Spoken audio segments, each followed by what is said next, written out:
President Trump reacting to that Iranian attack on U.S. forces overnight in Jordan. President Trump tells Fox News about Iran, "We are going to beat the effing S out of them." He went on to say, "We'll be hitting them hard. They're going to get a beating." So clearly the United States is going to respond to what the president described as a surprise attack. He says U.S. forces had just minutes to shoot down these incoming Iranian ballistic missiles. The president says he has reviewed video of the shoot down, and it was U.S. forces conducting this operation to defend that area. He said it was real time. They were calling out coordinates and ensuring that none of this incoming Iranian fire got through. I also asked the president about those U.S. and Saudi airstrikes against Iran-backed Iraqi Shia militias overnight. He says those strikes were coordinated with the Iraqi government. He called these Iran-backed militias a cancer on the world and says he is considering additional warnings against Iranian proxies and their link to the Iranian regime. The president also talked about his meeting yesterday with Israeli Prime Minister Benjamin Netanyahu in the Oval Office. He says it was a great meeting, adding he understands now. It appears that the relationship between President Trump and the Israeli Prime Minister is strengthening. And again, the president called that meeting in the Oval great. In terms of possible talks with the Iranian regime, the president says we're going to let them keep talking. Remember, the Iranians came to President Trump after 13 straight days of U.S. bombing against Iran, asking to meet about the Strait of Hormuz and their broader nuclear ambitions. And those talks are taking place as we speak behind the scenes. And then this surprise attack launched against U.S. forces overnight. And again, President Trump telling Fox News we are going to beat the effing S out of them, and that U.S. strikes will take place against Iran in response to this surprise attack overnight against U.S. forces in Jordan. Guys? What's intriguing, too, is we understand the previous attacks were with Saudi Arabia. You know, this whole thing started with epic fury with Israel. Do you sense that there might be a comprehensive plan in place, or working on it, that would involve Kuwait, Saudi Arabia, UAE, who at various times have taken unilateral action on their own, along with the IDF? It's absolutely possible, because the Iranian plan here backfired. By attacking all of these Gulf countries, they built an informal coalition that is now targeting Iranian proxies in the region and even Iranian territory.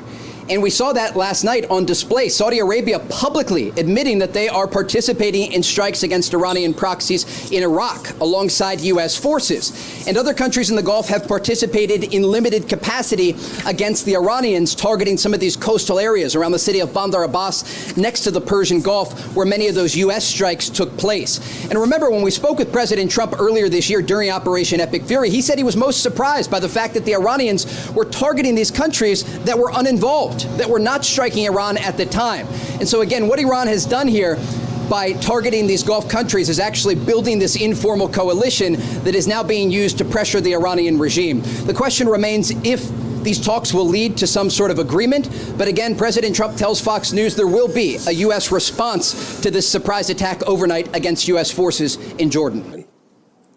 It was about 6 years ago today that I decided I'm going to give up my businesses, sell them all, run for office, run for the United States Senate. Here I am sitting in front of you 6 years later saying, who the fuck do you think you were for doing that? It is a total disgrace what you did to this country. And if my Democrat colleagues are standing there defending you, I hope the voters of the United States of America watch the clips of every one of you doting on a guy who was more interested in being a celebrity than saving American people. I will make it my mission to make certain that every single one of those Democrats who did that will see that clip over and over and over again. Because there is no defense of what you did. You may have had a 50-plus year legacy of public service, but it ends in total and complete disgrace. So let me ask you an opportunity to answer one question.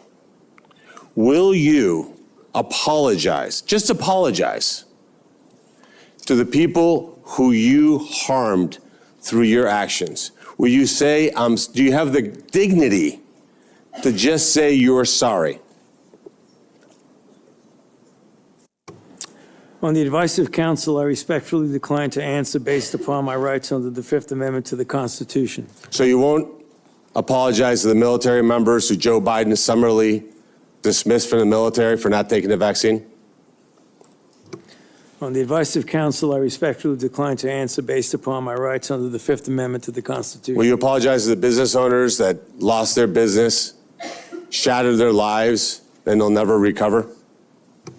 On the advice of counsel, I respectfully decline to answer based upon my rights under the Fifth Amendment to the Constitution. Will you apologize to the moms who had to force their infant children, 2, 3, 4-year-olds, to put masks on, and what that did and how that traumatized those kids? On the advice of counsel, I respectfully decline to answer based upon my rights under the Fifth Amendment to the Constitution. Will you apologize to the family members of the people who died because they took your advice and not only got the first vaccine, but the 5, 6 other boosters that they did not need? On the advice of counsel, I respectfully decline to answer based upon my rights under the Fifth Amendment to the Constitution. Will you apologize to that mom from Ohio for being arrested for watching a football game with her family? On the advice of counsel, I respectfully decline to answer based upon my rights under the Fifth Amendment to the Constitution. You know, what I can't quite figure out is that why you were so obsessed with it, because you're already rich. I mean, and your scheme worked here. I mean, your net worth now is north of $12 million.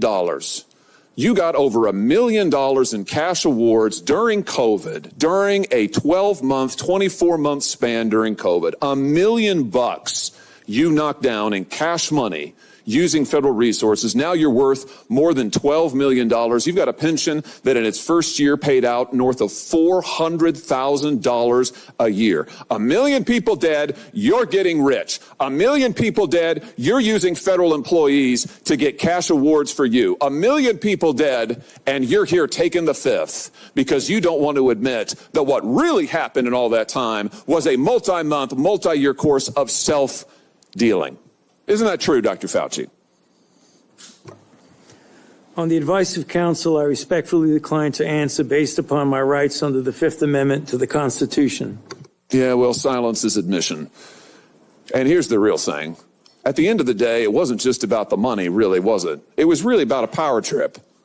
I mean, through all of this, you want to be the most famous scientist in the world. You were so focused on getting every award and every drop of cash that you could, all because you wanted to be on TV. You wanted to be the sun god of science. You wanted to be the guy who was in charge of it all. You wanted to lambast Trump. You wanted to make sure that nobody else stole your spotlight. You wanted to be the guy. You had time to sit for InStyle magazine. Here's what you were doing with your time. You could sit for InStyle magazine, but you can't answer questions for the American people. You could sit for InStyle magazine, but you're here taking the fifth. You could sit for InStyle magazine and get $1 million in cash awards, but now the cat's got your tongue. I bet he does. I tell you what, here's my conclusion from all of this. This was really all about you the whole time. Somewhere along the way, you lost your way. You may have been a good public servant at one time, I don't know. But I can tell you from reading your emails now, from looking at what you did, how you used your employees, somewhere along the line, it became all about you. You became a narcissist and a megalomaniac and a liar. And you've lied to the American people, and you've lied to this body. And you've disgraced your profession by doing it. You called yourself the most famous scientist in the world. You've done more to harm science than anybody in my lifetime. And I hope you'll go home and write that in your diary. Well, he didn't go home and write anything in his diary as of yet that we know, but I think that he did something much worse. Thank you for joining me on the second show today. Your patronage gives me motivation to do these 2-show days. But what I'm going to show you, what Anthony Fauci did do, is going to make your skin crawl and your blood boil probably as much as that hearing. You know, you heard Trey Yingst when he was talking about President Trump, and President Trump dropped an F-bomb. And then obviously Senator Marino talking to Fauci, having to look at him, he dropped an F-bomb. And it seems like this entire government at this point is F-bomb worthy.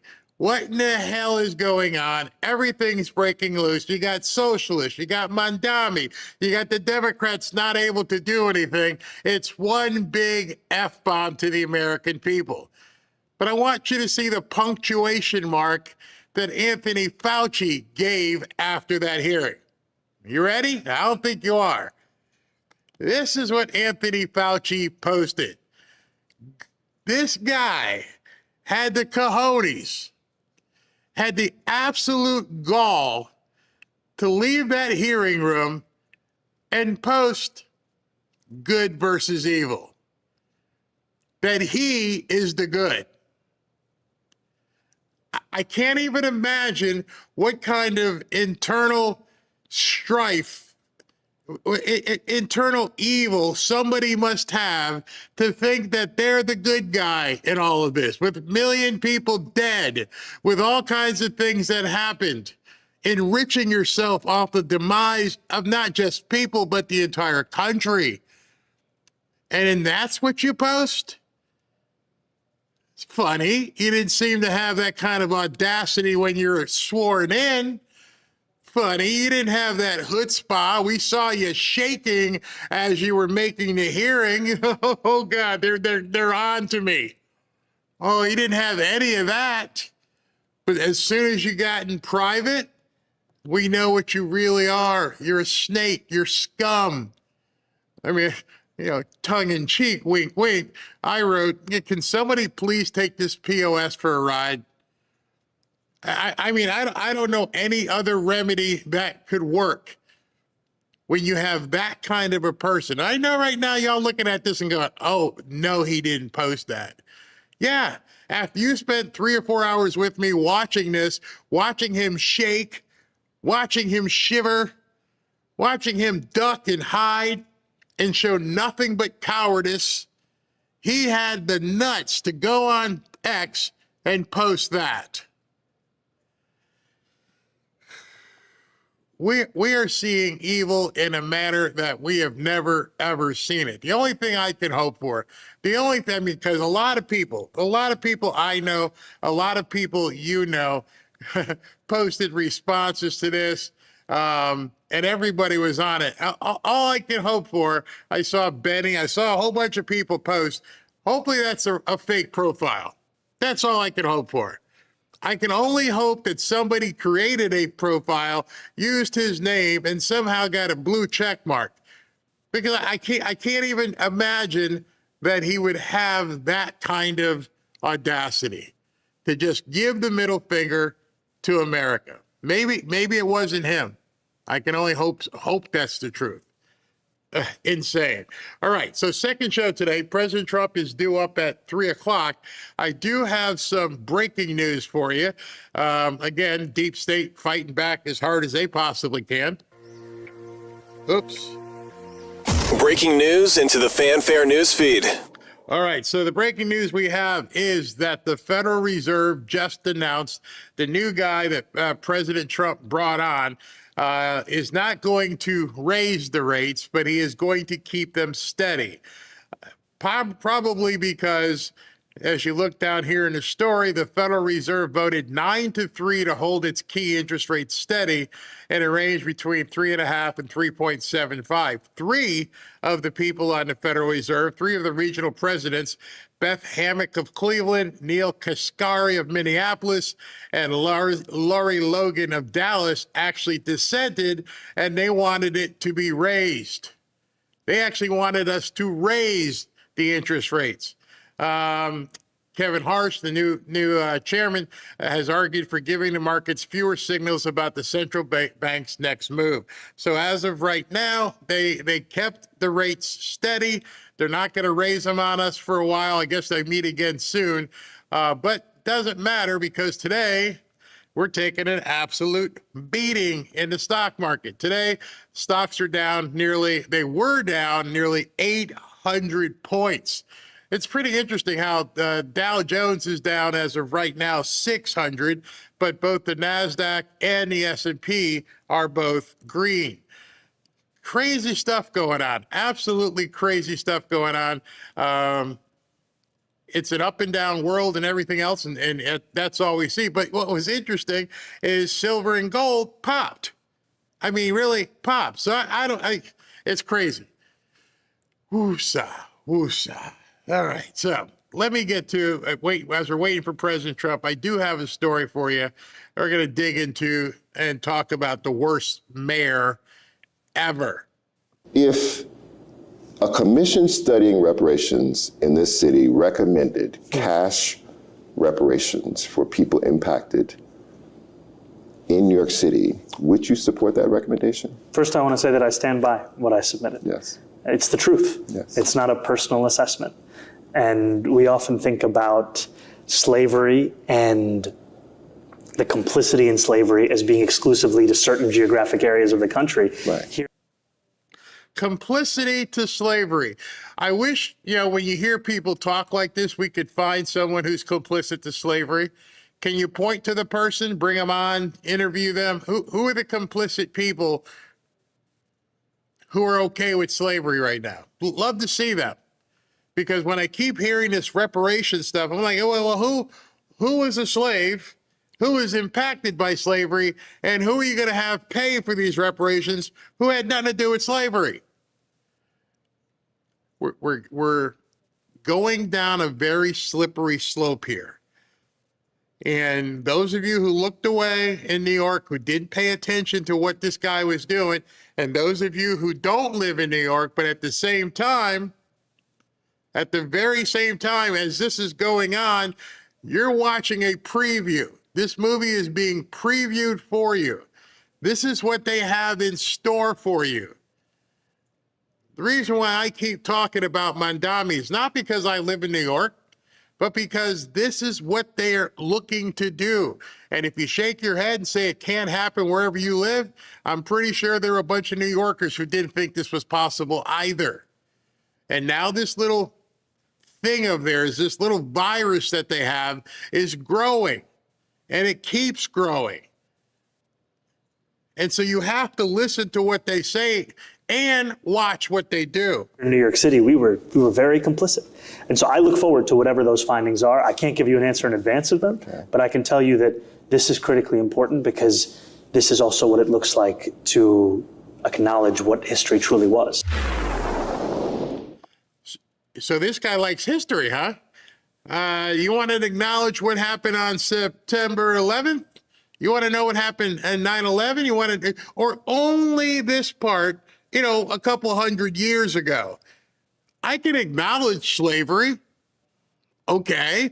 I wasn't involved in it on either side. Didn't own any, don't know any. I'm pretty sure every single one of you watching this have nothing to do with slavery. But somehow we're supposed to pay for it. We're supposed to give reparations. How do you define who gets reparations? And more importantly, how do you define the cause that gets reparations? See, that's the other part of this, because now we want to do reparations for people who somehow today in 2026 are impacted by slavery. Tomorrow we may give reparations for people who, had to live around white people. You can just see where this may go. I'm not being, bombastic or hyperbolic. I'm saying, they're just making up. They're making it up. Hey, let's have some reparations. For what? Slavery.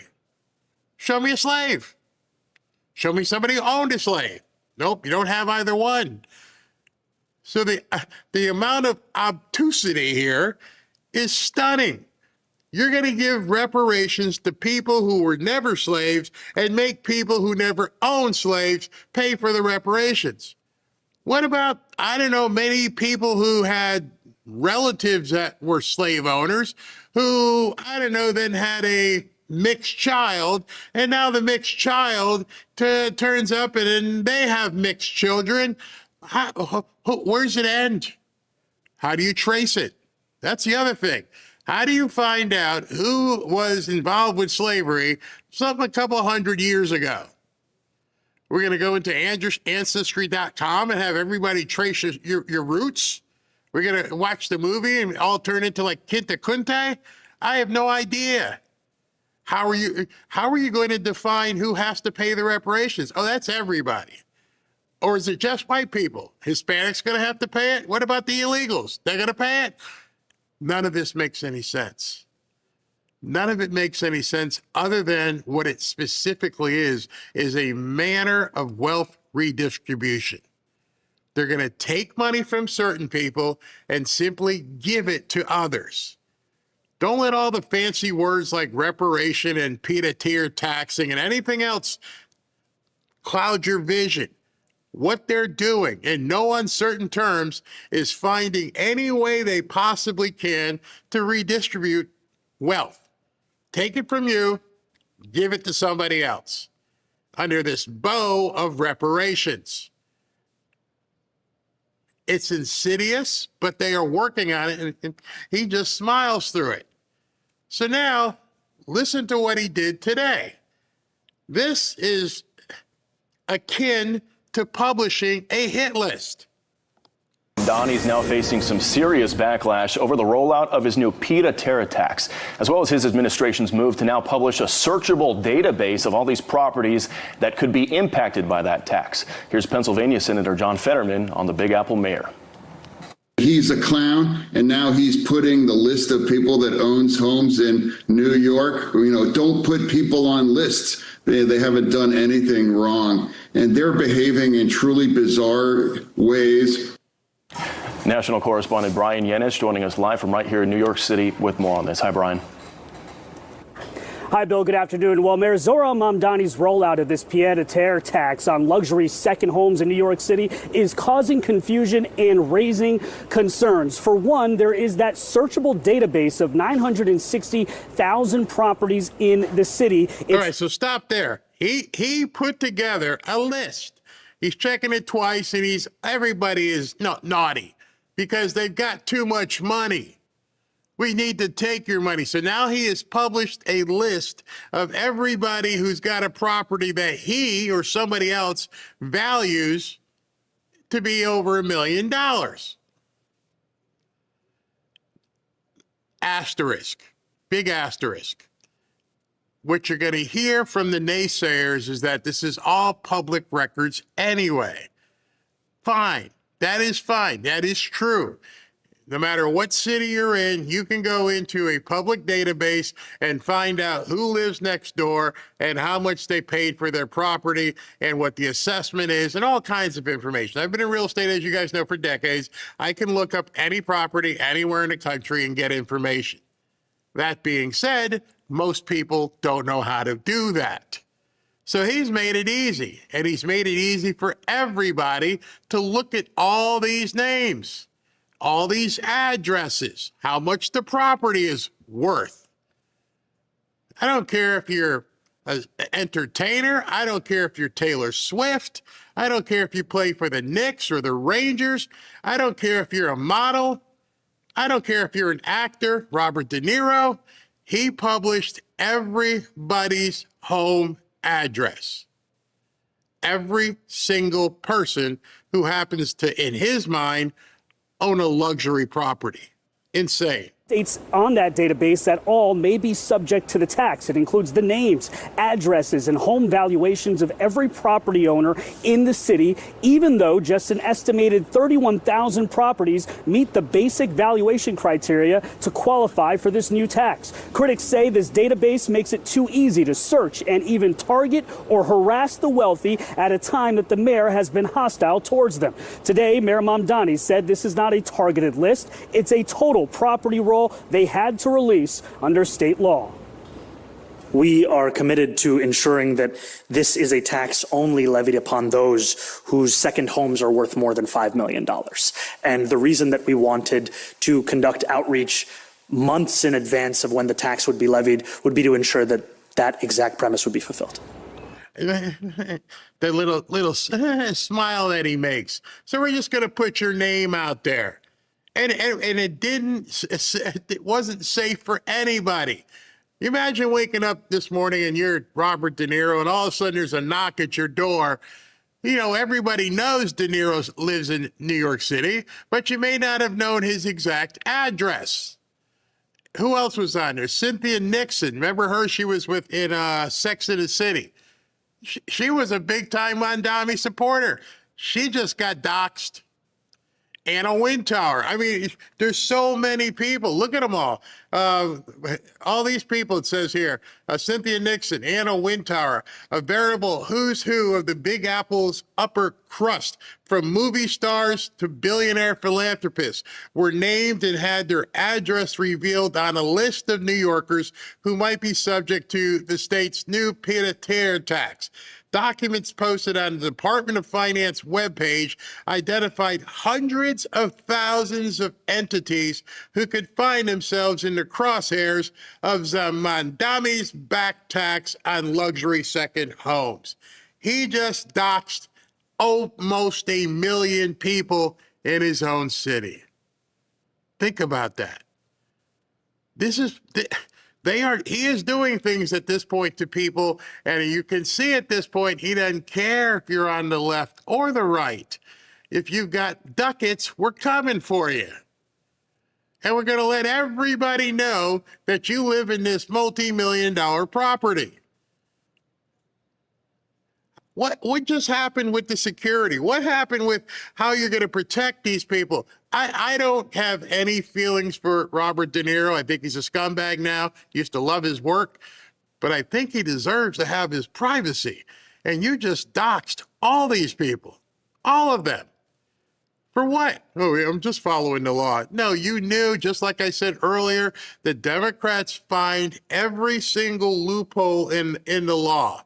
They're like, oh, we get to put their properties out there. We get to show the world and all the crooks and everybody where they live. Critics also point out Mondami's pied-à-terre tax is wider in scope than what's been sold to New Yorkers. It's unclear, for instance, how the tax will be fairly levied on condos and co-ops worth more than $1 million, according to the city's complicated valuation formula. Notices have been sent in the mail, like this one, to property owners who may be taxed. Real estate lawyers and property owners tell us they're concerned the August deadlines to respond are not enough time to prove they should not be taxed. My concern is that this tax is being implemented almost as if you're guilty until you can prove you're innocent. There will be people who never get the notice, and they're going to end up paying the tax because they never got an opportunity to supply their information. You know, whenever there's a tax issue on a property, especially for real estate tax, a notice is given out, then you are allowed to, at that point, go and appeal the valuation. Because right now you're saying my property is worth X, and you have no way to really value that other than picking a number out of the air. I haven't sold it, so you're imputing a value. Sometimes you might use a comparable value, but it's going to be very hard to do a comparable value on a 3, 5, 6, 10, $200 million property because there ain't that many of them. And what is comparable in Chelsea may not be comparable in Midtown. And they're just picking numbers and saying this property is worth this much, pay us. And how do you know when this person is living there, when they're not living there? They don't call the mayor's office and say, you know what, for the next 5 months, I'm going to be over, in the French Riviera. No, they don't have any reason to call the city. They're going to go on a yacht or something. They just go. Now, you may be saying to yourself, and this is where it gets really weird, is a lot of people who don't have luxury property are saying, okay, well, doesn't affect me. Oh, hell yes, it does, especially if you live in New York. Because these people in New York who have the means, who have the availability, who have the resources, they are not going to continue to take this pounding. Understand what this tax is. This tax is, he's going to levy this tax, and he's going to make you pay it based upon their valuation, and it doesn't matter if you have the money. They're not saying if you can pay us $100,000, we'll tax you. No, they're like, hey, you live here or you own this property, you owe us $100,000 or more. So at that point, you may have to, depending on what your liquidity situation is, you may have to sell that property. I doubt many of them are in that kind of problem, but anything else, if somebody is close and they've done well and they've bought a property and they're not liquid to the amount that he wants to tax them, then what happens? You're going to have to sell it? Probably.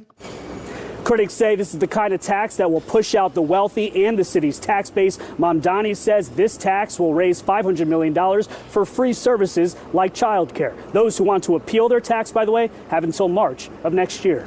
Bill? So it's not like they need the money. That's the other part of it. It's not like the city is falling. Well, it is probably falling apart.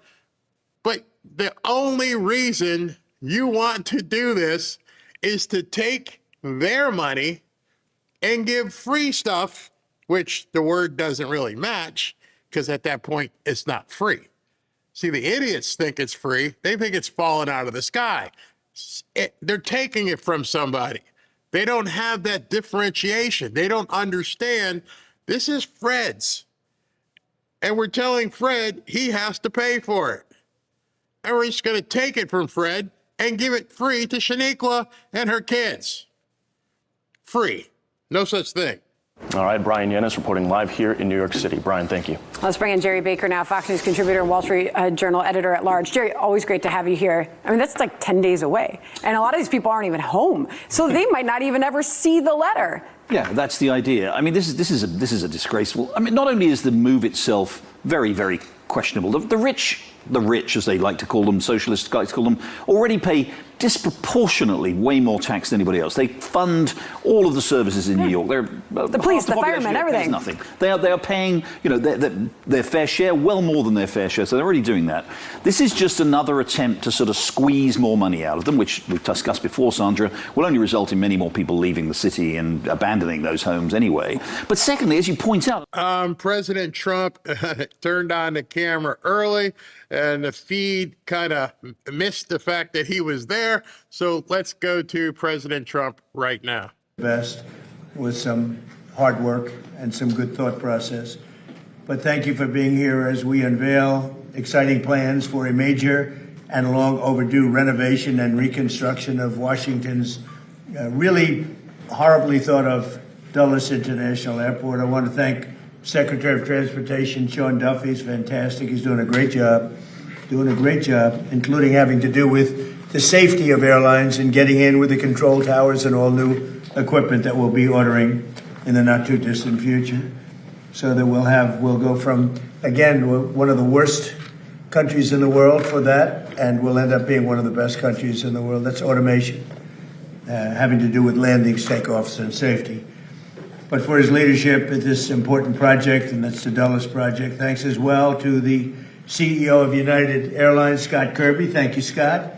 CEO of the Metropolitan Washington Airports Authority, Jack Potter. Thank you, Jack. And we've developed a great relationship with them. We're going to make this something special.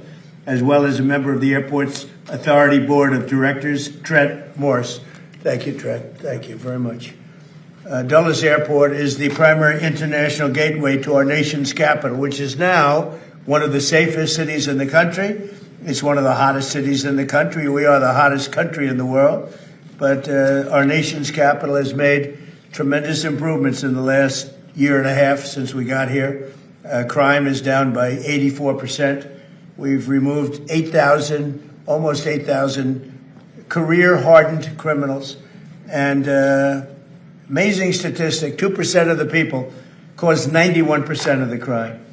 And we can handle that really easily. So they've done, I just want to thank our great National Guard and the Metropolitan Police and others that worked with us. But the job in Washington, everyone's talking about. I can also say, if you look at Memphis, Tennessee, where crime was rampant, and it's down now 71%, and it'll go down still further. And Louisiana, New Orleans, the governor called. He said, we need help. And we gave him help, and the crime is down 72%. and they just finished Mardi Gras, and they said it was the safest Mardi Gras on record. So we have a modernization of Dulles that's sorely needed. Last year's J.D. Power ranked Dulles 23 out of 27. That's a very bad ranking. Large airports nationwide, so it ranks at the bottom of the list, just about the bottom of the list. After an extensive review of more than 30 proposals with the top architects anywhere in the world, and I was involved with Sean and with a lot of other people, actually, but Scott was very much involved, I can tell you.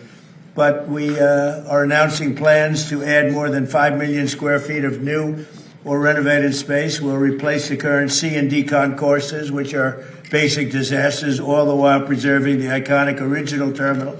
That is one of the great architects of the world did the original terminal, and it was very, very important that it be left. That's one of the reasons. It was both an asset and a liability.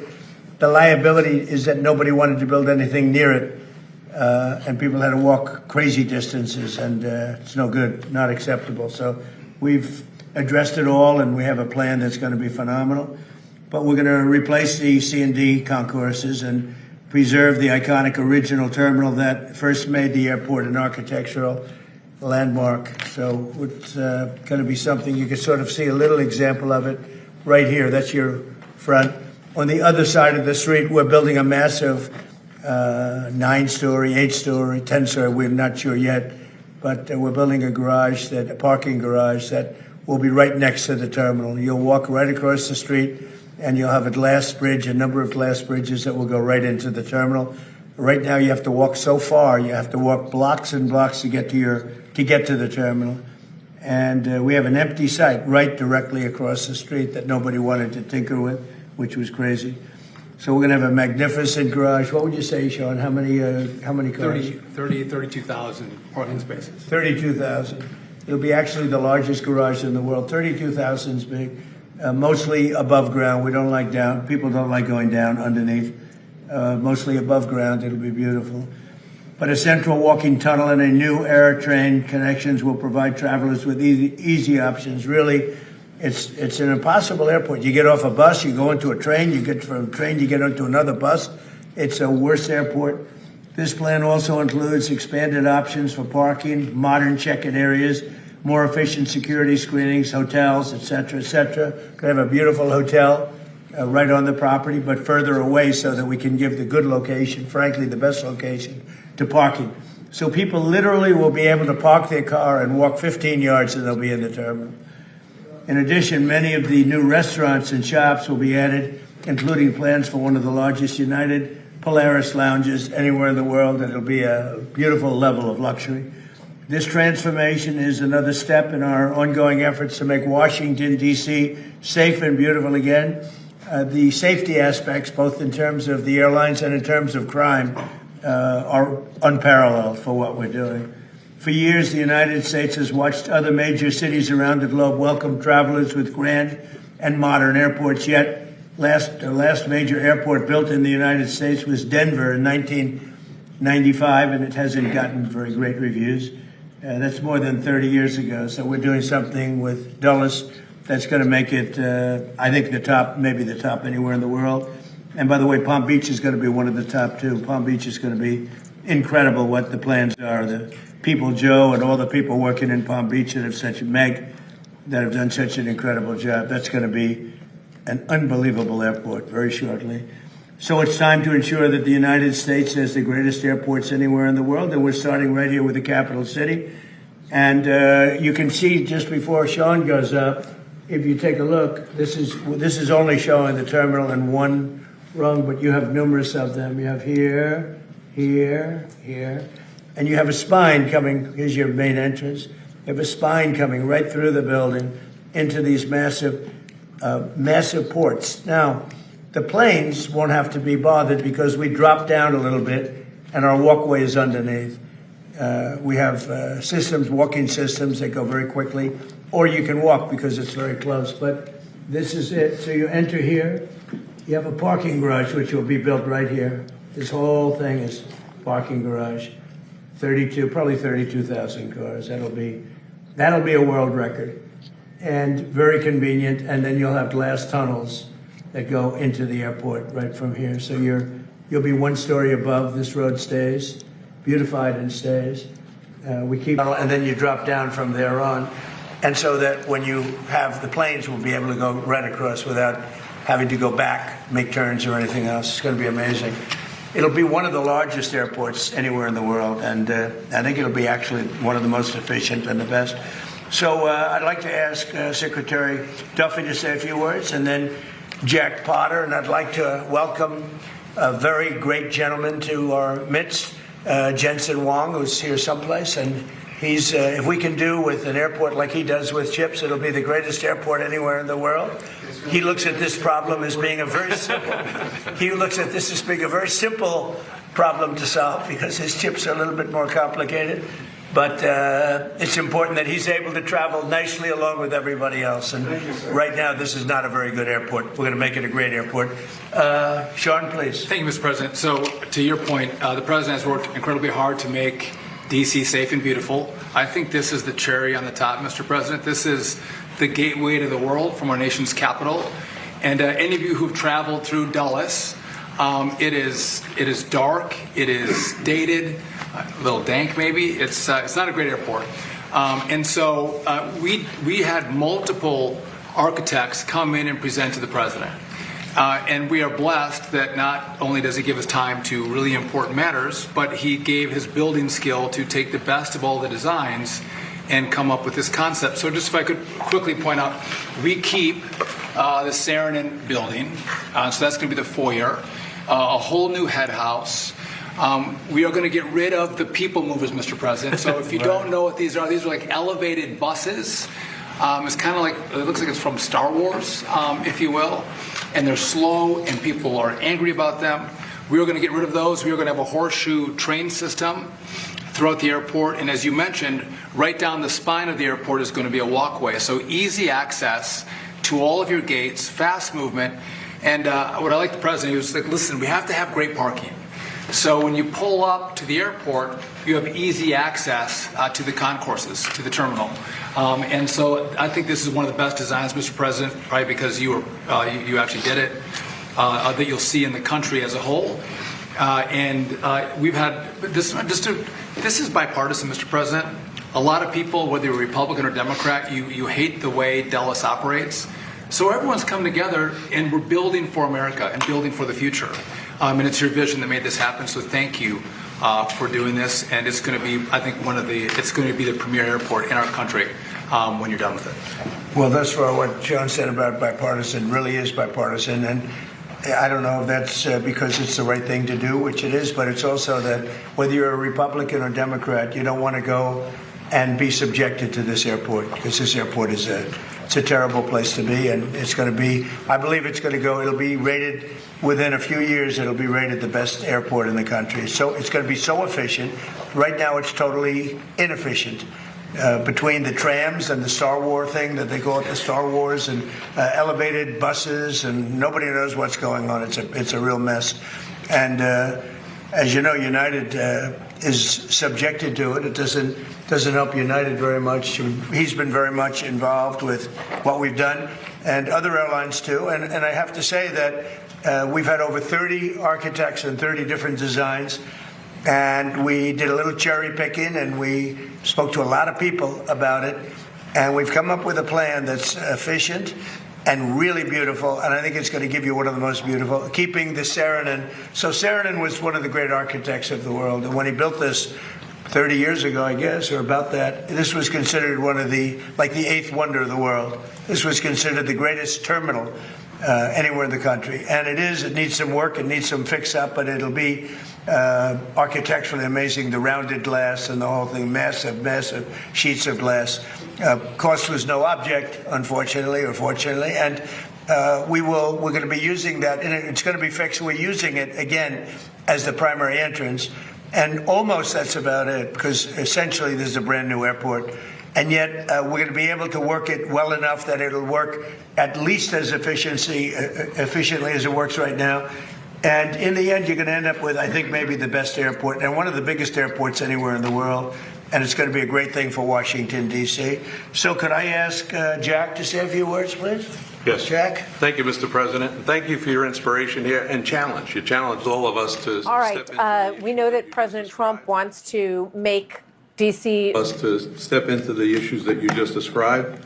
We're very proud of the process that we've gone through. We're very happy that United Airlines, the Airports Authority, and the other airlines have agreed to step up and fund this thing. So this is not requiring federal dollars. This is going to be airport-generated dollars, airline contributions, which is phenomenal. It means that we're off to a fast start here. We're engaging with the Serenin family to make sure that they stay intimately involved with this.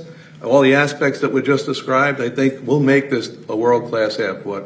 And you challenged us to do this. We're building off of growth, though. I have to tell you, our airport was the fastest growing airport in 24 and 25 of any large airport in the country. So, we're going to continue to build on the momentum that we have. And we're excited about taking on this challenge, and it will be a challenge to construct this. And our goal is to construct it and make sure that the traveling public there'll be minimal impact to them as they transit through our airport. So, again, Mr. President, thank you for your inspiration, and we look forward to you to continue to participate in this in the coming years, because we're going to bring designs to you and other things. So we very much look forward to working with you. Thank you very much. Great job, Tim. Scott, would you like to say something? Thank you, Mr. President. Thank you, Mr. Secretary and Jack and everyone. We're really, at United, we're really excited to have this project get off the ground. The terminal that's out there today was built 45 years ago and was meant to be temporary. And so I've spent my whole career at United Airlines waiting for this day, and all the people of United Airlines have spent even longer waiting for the day that we could have really the best airport in the world. And this design is one that works great for the airline. The President talked about how it works great for on the outside for the airline, but it's going to be a beautiful airport inside for customers. It's something that all of us at United, but really all Americans, will be able to be proud of, having an airport when people come into the capital that really represents what the United States of America stands for. So I'm proud of it as a CEO of United, but proud of it as an American as well. It's going to be a great one. Thank you. Thank you for your help.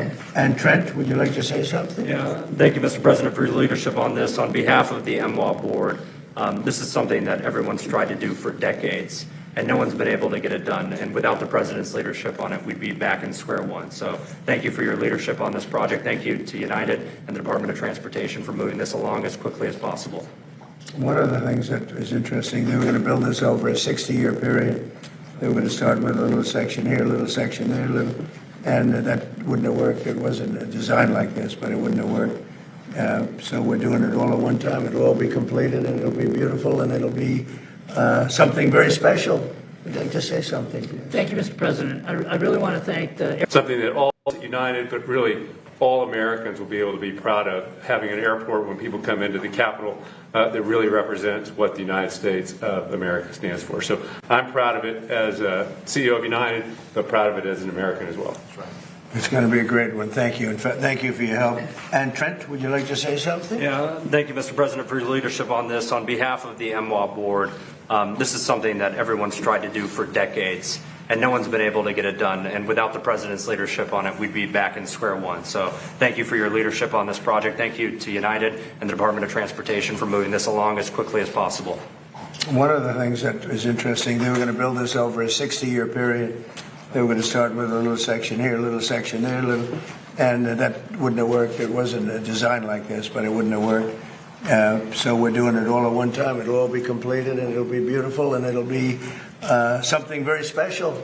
Would you like to say something? Thank you, Mr. President. I really want to thank the Airport Authority and United Airlines for your partnership, the board of the Airport Authority. Your partnership is critical to make this happen. I know you had a plan to improve the airport, but as the President said, it was a long-term plan. We thought it was too modest, too slow, too modest. And 60 years isn't too modest. Decades.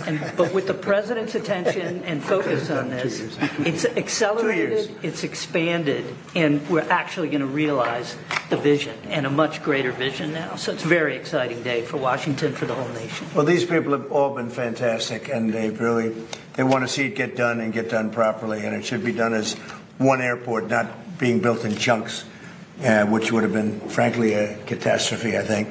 So thank you very much. You have any questions? President, thank you. President. Very quickly on this issue, did you just say 2 years? It would take 2 years to We finish think we this? can get it started fairly quickly.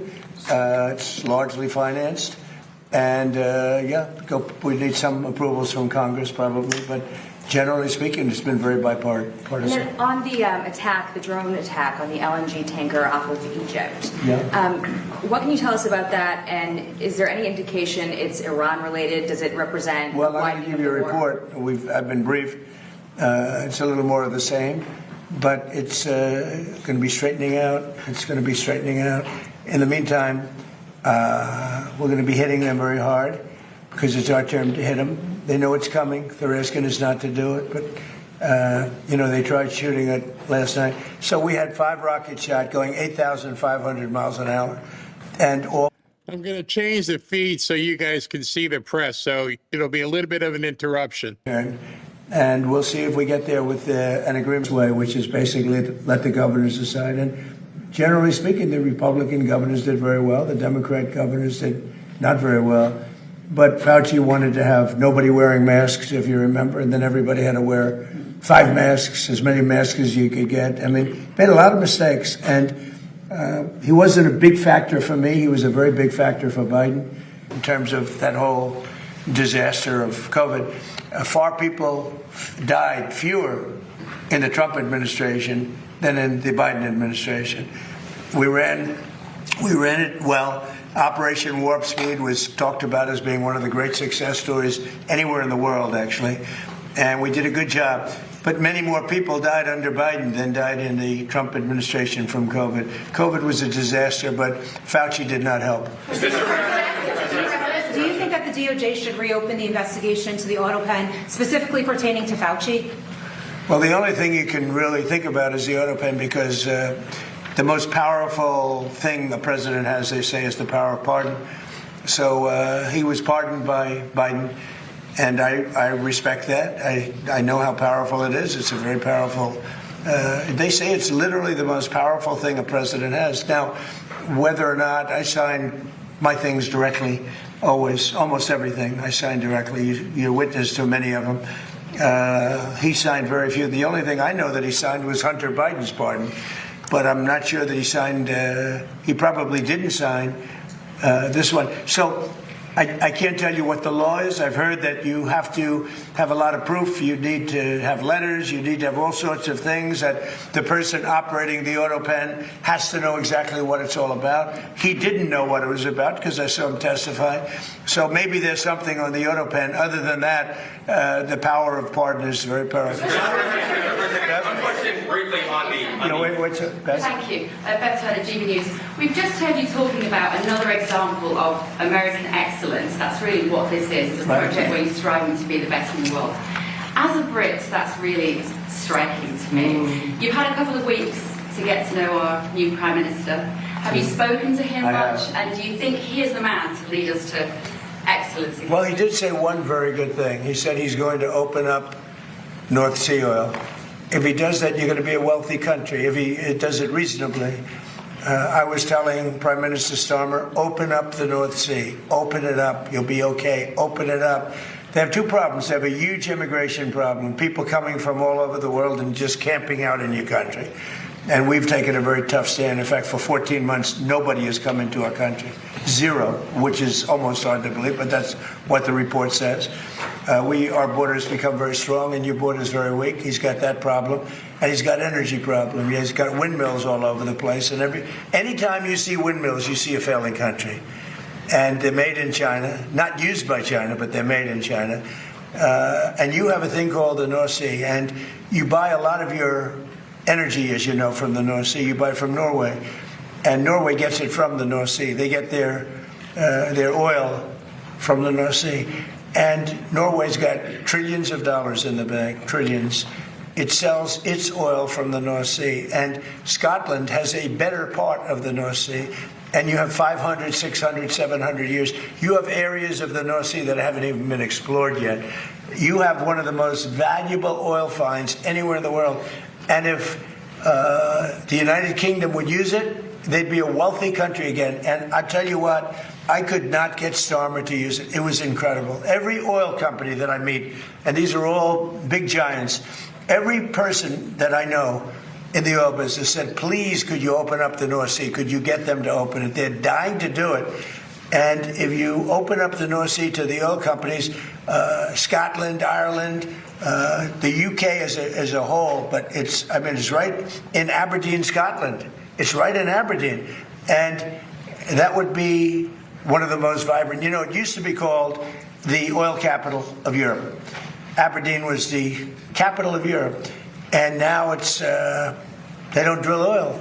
And nobody can understand why. You have it's among the finest oil, it's the best oil anywhere on the planet, and it's unbelievable plenty. You don't have to pay Norway triple what it costs them to take out. You have your own oil and gas. If you use the North Sea, the UK will be a really rich country. I cannot get the point across. The new gentleman, when I spoke to him, he said he's going to open up the North Sea. Let's see if that happens. The Fed today voted to keep interest rates unchanged. Are you surprised by that? Are you disappointed in any way with Kevin Warsh? No, Kevin's fantastic, but he's got a board. Yeah, Kevin's got a board. He's fantastic. He's a brilliant guy, smart. I know he'd love to see lower interest rates, but he's got a board, and it's a political board, and they want to keep rates up. But we fight through rates. We have the strongest investment ever made in a country, of any country. It was China about 13, 14 years ago. We have far greater, 19.2, even Jensen would say that's a lot. 19, and Jensen's spending a tremendous amount of money by hundreds of billions of dollars. He happens to be in the room. He's spending more than United, actually. Yes. Well, he's spending $10 billion, but Jensen's spending hundreds of billions, right? I don't know. That's not a bad business. But no, we have 19.2 trillion. It's the biggest number ever spent in any country by far. And that's over a period of 1 year. As an example, as you know, the Biden administration for 4 years did much less than 1 trillion. We're doing 19.2 trillion in 1 year. So we have things that are happening in our country, the likes of which nobody's ever seen. Plants and factories are moving in. Toyota just announced they're building one of the largest car plants anywhere in the world, and truck plants anywhere in the world. We are building more automobile plants now than at any time in the history of our country. Mr. President, in particular, this is just one of several projects that you have underway in the DMV. Why would you say that you're so focused on transforming the Washington region right now? Well, this is an important one. You know, this is travel. So in terms of the importance, I think the Arc is going to be incredible. I think the protected ballroom and military center that we're building at the White House is going to be unbelievable. It's very important. But, you know, this is the airport. This is sort of the lifeblood of a city or a capital, certainly a capital. And this will go from one of the worst, just like Washington. Washington was one of the worst places in this country, and now it's one of the best. You couldn't get into a restaurant because all the restaurants were closing or closed. They were afraid to have it open. Now you can't, if you're a restaurateur, you can't even find space to have a restaurant. The restaurants are booming. So, you know, it's a great thrill. And by the way, if you look, Washington is clean. It's safe. People walk to work. Every day a young man or a young woman comes up and says, thank you, sir. I know exactly what he's talking about. They couldn't wait. They were afraid to walk to work. Now they literally walk to the White House. Washington is now a beautiful and clean. We got rid of the graffiti. 78 monuments and different things have been cleaned. They were strewn with graffiti. We had 28 fountains that not one of them worked. For years, for decades, they haven't worked. They're all up in service, and nobody's seen anything like it. We have it clean. We're changing all the grass in all the parks. That's going to be changed very shortly. The parks are, because the grass is very, you know, grass is like human beings. Grass is a life also. And we're changing, we're raking, cleaning, and changing all of the parks. We don't have people, we don't have the tents anymore. We don't have all the barbed wire up. We don't have the wire up. Washington's become a beautiful city. It's become a hot city. But, you know, even more importantly, the United States right now is the hottest country anywhere in the world. Mr. President, just a point of clarity on the airport. No federal funding will be required. What did you mean when you said Congress? Sean, you want to talk about So it's going to be bonded for $22.5 billion. United is going to partake in part of the payment, but the airlines who participate in the project are going to pay for it. If I can just make one point of clarification. Yeah, please. We have some permitting we have to do, but we think in the spring, this is both Concourse A. We think we can start construction in the spring of next year. So we're trying to move at the speed of President Trump. It's never fast enough, but we're going as quickly as possible so we can give a deliverable to the American people. And the other thing Sean's doing, which I think is so important, maybe more important, I don't think it can be more important than this, but he's working on air traffic control. We have an obsolete system. It's 50 years old. You saw the helicopter crash a year ago into a plane. That was a disaster.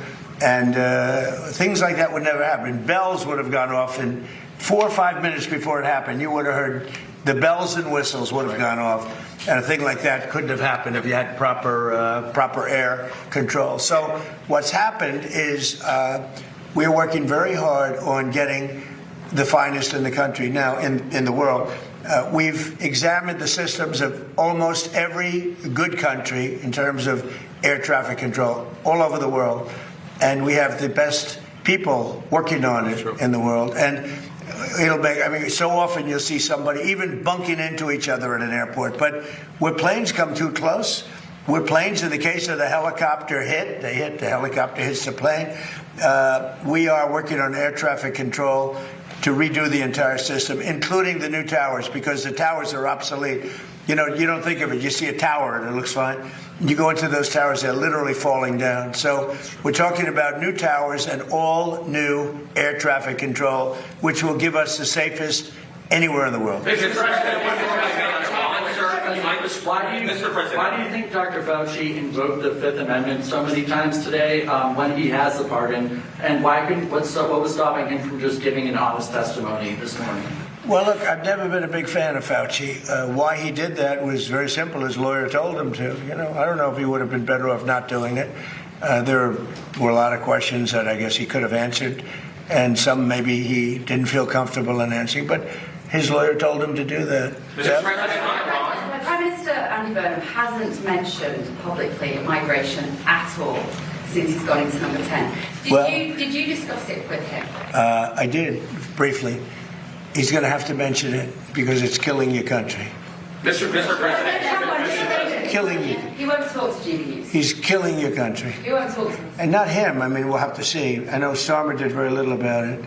And they're coming from all over the world. They're coming from Africa. They're coming from South America. They're coming from different parts of Asia. And they're invading Europe. I mean, they're invading Europe. It's an invasion. And the UK is a prime suspect. Mr. President, on Todd Blanche, Senator John Cornyn of Texas has been hesitant to back the confirmation. Seems to be some sort of deal that he's talking about. What is your reaction to his hesitancy? Well, all I can say is Todd Blanche is outstanding. And I thought it was pretty routine because he's so good. You just wouldn't find a better person. So I don't know, maybe John Cornyn's upset with me because I didn't endorse him. I don't know what it is, but I haven't heard that there's a problem. I heard he's going through quite nicely. And do you think Senate Majority Leader John Thune, after the comments you heard regarding Save America and some other stuff, do you think he's still the man for the job? Well, we're going to find out, and I'll let you know. Mr. President, it was a beautiful service yesterday for Senator Graham, beautiful eulogy that you delivered.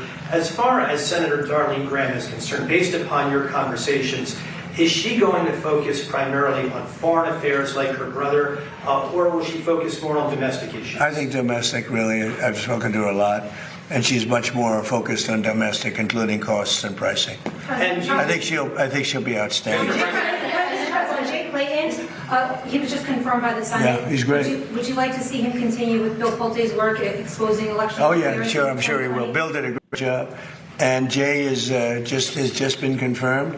And you know, he's outstanding. He was the head of Sullivan and Cromwell for many years, and he's very outstanding. And I think he's going to do a fantastic job. And Bill was great. Yeah, please. Mr. President, in light of advanced ChatGPT AI models escaping their lab and conducting cyber attacks, are you considering stronger controls on AI, and would you consider negotiating Well, we're regulations? looking at AI. We're looking at controls. We're also making sure that we lead. So we're leading China in AI by a lot. China has virtually no controls. It's freewheeling a little bit. So we have to be careful in both ways. We don't want to restrict them, where all of a sudden we come in second to China. whoever wins with AI is going to win. That's how big it is. So it's bigger than the internet ever was. It's bigger than anything ever was. So I don't want to restrict. I know many of these people. I don't want to restrict them from doing great work. Yeah, please. Under what scenario do you see Iran attacking U.S. installations and personnel overseas and you withdrawing? Or I don't see that. No, we're not. No, we're gonna hit them very hard. I mean, I can actually say that because in that there's very little they can do about it. It was a different group than we're dealing with. They've already apologized, but we got to smack them a little bit. Mr. President, you want me to hit back when they strike? Will I always hit back? Yes. Pretty much. Mr. President, just on a point of clarity on that, sir, is that in response to the attempted ballistic missile strike on Jordan last night? When you say it's our turn to... Yeah, I think more so that, because it was another smaller event. But no, they sent 8,000 mile-an-hour missiles at us. And fortunately, we had our people operating the greatest equipment in the world, namely the Patriot system. Think of it, 5 missiles going 8,600 miles an hour, big ones, coming right at us, and all 5 were shot down. How about that, right? Pretty good. Nobody else could do that but us, yeah. Can I ask, how was your meeting with President Volodymyr Zelensky yesterday? It was good. Did you see a time scale? No, it was good. Look, he's out doing his thing. I'd like him to end the war. So it's very simple. I get along with both. I get along with President Putin. I get along with President Zelensky. Like I told him, I wanted to end the war, get the war ended. Thousands of people, 25,000 people died last month. That's standard. And it's not acceptable. So I said, just end the war. Mr. President, on the war, do you want the House to come back before August 31st to act on the Russia and Iran sanctions bill after? Well, if it's necessary. I mean, it shouldn't be necessary, to be honest. But if it's necessary, I'd like to. Are you talking about the Lindsey Graham? Yeah. So I'd like them to add Iran as tariffs, not just as sanctions. I think it's important. That's what Lindsey wanted. Because I heard that they have tariffs on Russia, but not on those 5 countries having to do with Iran. I'd like to see tariffs on Iran. It would make it much stronger. So perhaps you're very good at this. You can maybe tell them. I think they should put in for Russia, but I think they should put in for Iran. And that's really what Lindsey wanted. Yep. And on Iran, one more, sir. Sorry. And good job at the dinner the other night. Thank you. Did a great job. Thank you. Appreciate that. President Xi told you that China would not give or sell Iran any weapons. And there's a new report that Iran's about to get 400 rocket launchers from China going through Pakistan to Iran. Well, that would be surprising. I mean, things like that happen, but that would be surprising. He told me very strongly he wouldn't partake, and he knows I'd be quite disappointed. Yeah, please. Mr. President. And he's coming here, I think, on September 24th. Yes. 2 questions. First, we're coming up on the 25th anniversary of 9/11, and a good number of 9/11 families have called on New York Mayor Zohran Mamdani to not attend a number of these memorial services. What are your thoughts on that? Well, I think they're having a hard time with Mamdani. The people having to do with anybody having to do with 9/11 right now, on the victim side, and there are a lot of them, they're very unhappy with what's going on in New York, and they're very unhappy with the mayor. I understand that. Yeah, please. Thank you, Mr. President.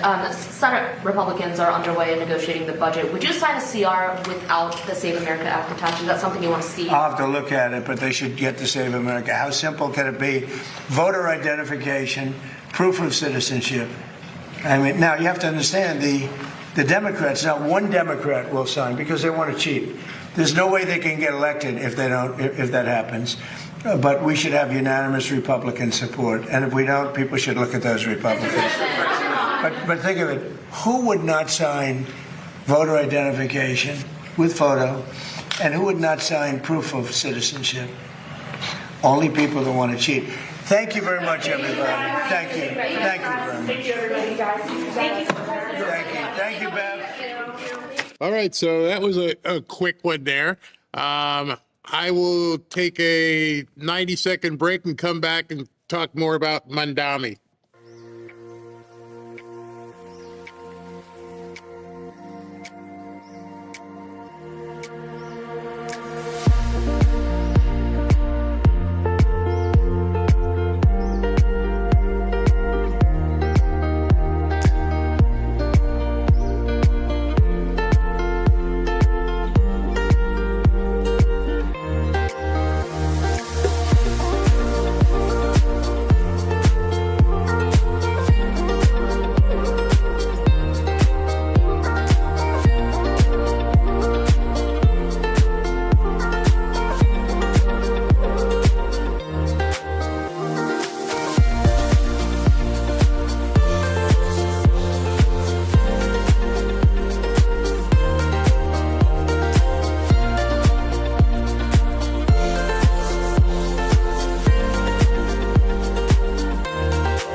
back to Fanfare with Barry Cunningham. As that piece very well pointed, Brian's piece pointed out very well, this is incredibly unfair in the way it's being targeted. First of all, that list of names up there, what on earth is that about? I mean, he claims he had to do it and it's not an invitation for people to go and target. Well, if there's one of those homes that gets vandalized or people get attacked coming out of those homes, anything like that happens, I hope people will hold him responsible for that, because that's the only reason that people will know of, that will have had for justification to do that.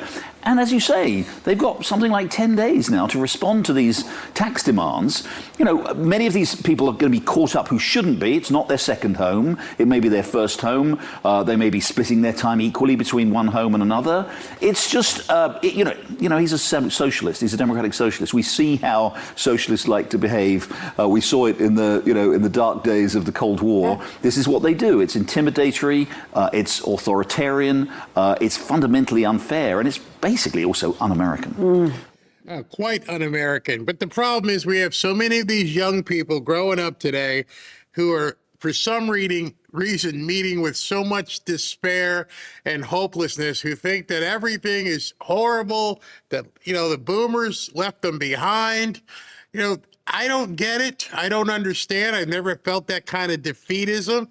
But now they're falling prey to people like Bandami. He's got the little smile there, and they get attracted to this snake who says he's going to fix everything that's wrong with them.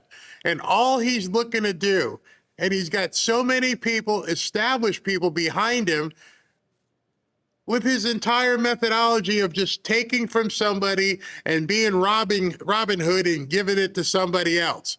It's not going to work. It can't possibly work. But for some reason, the people who were younger think that's got an answer.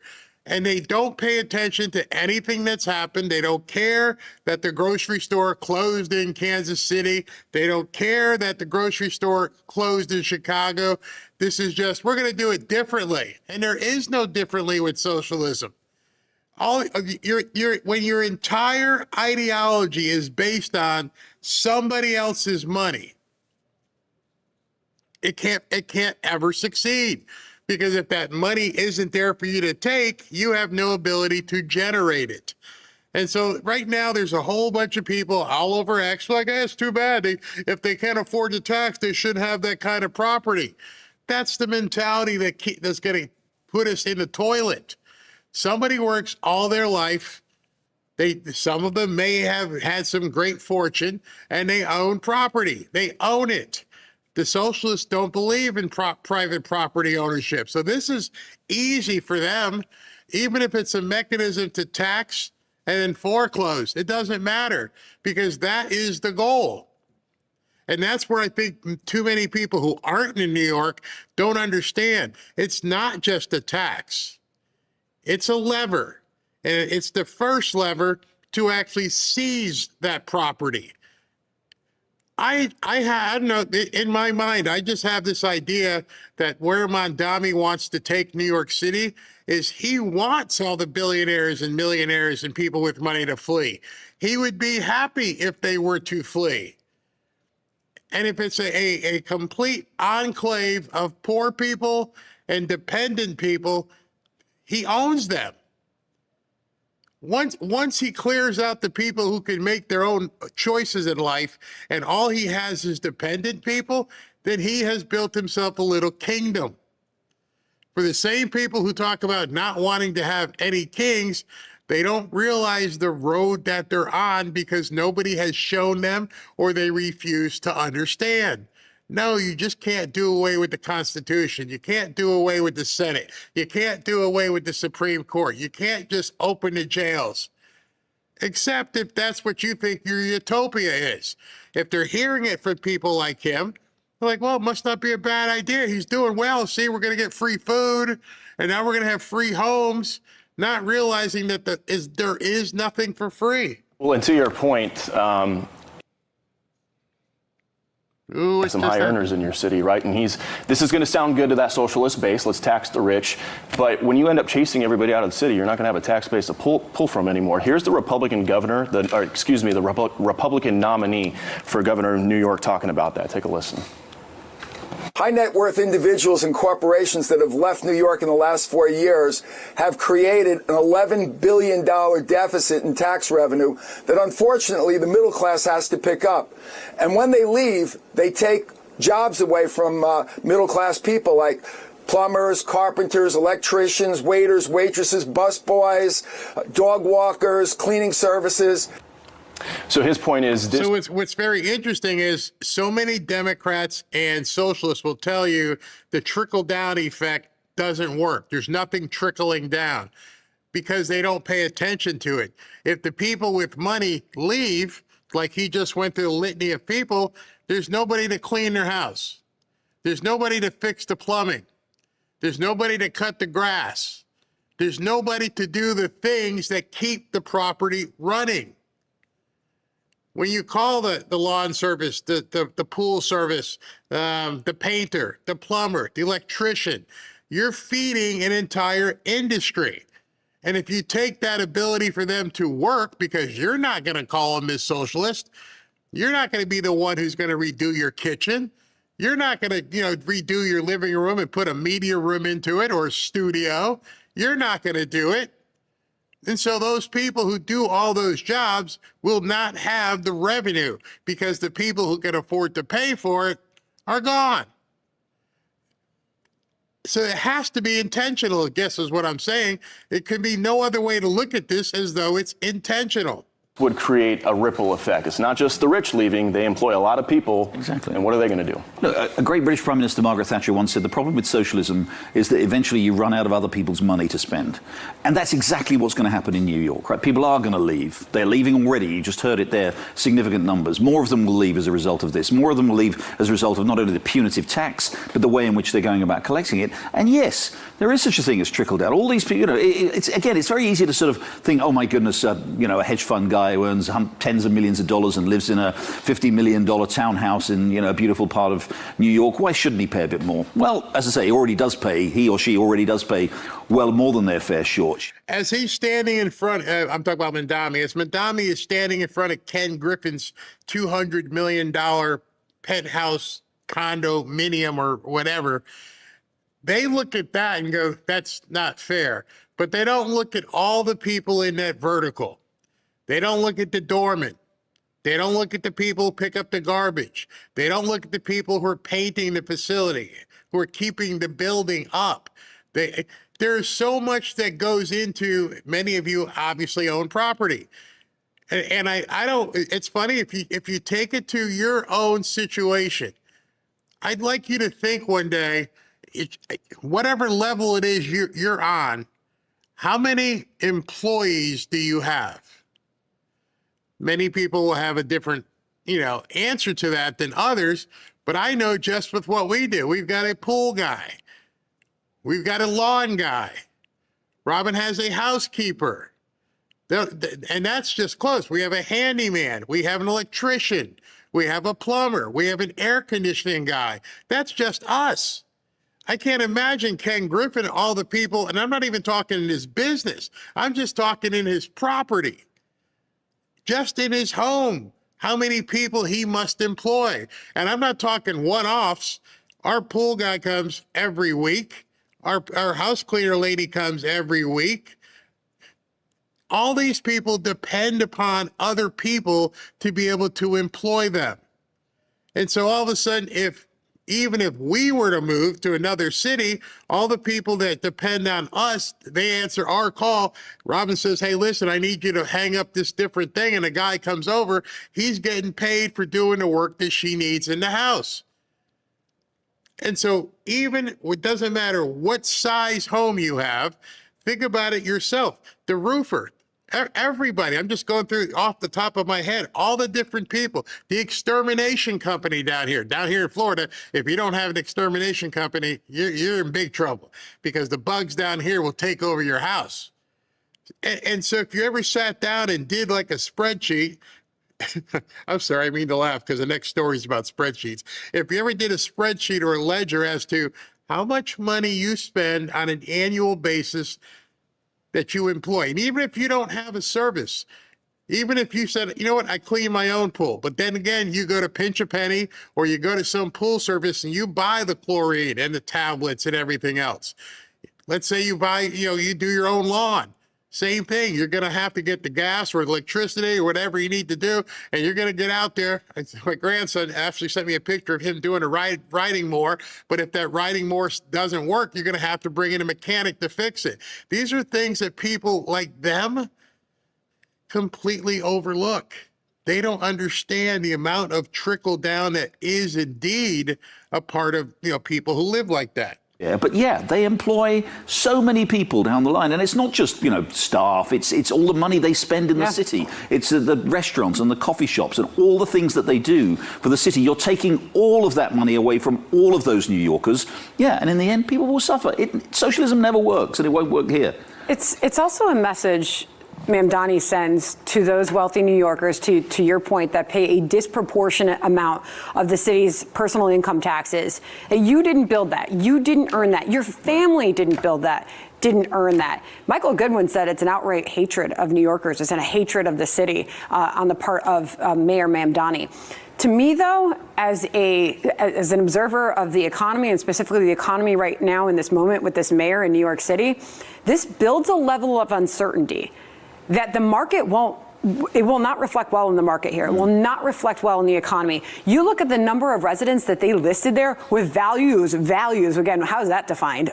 That's what I was saying. Who picked this number? How did they pick it and say, oh, it's worth this much? And then you published it.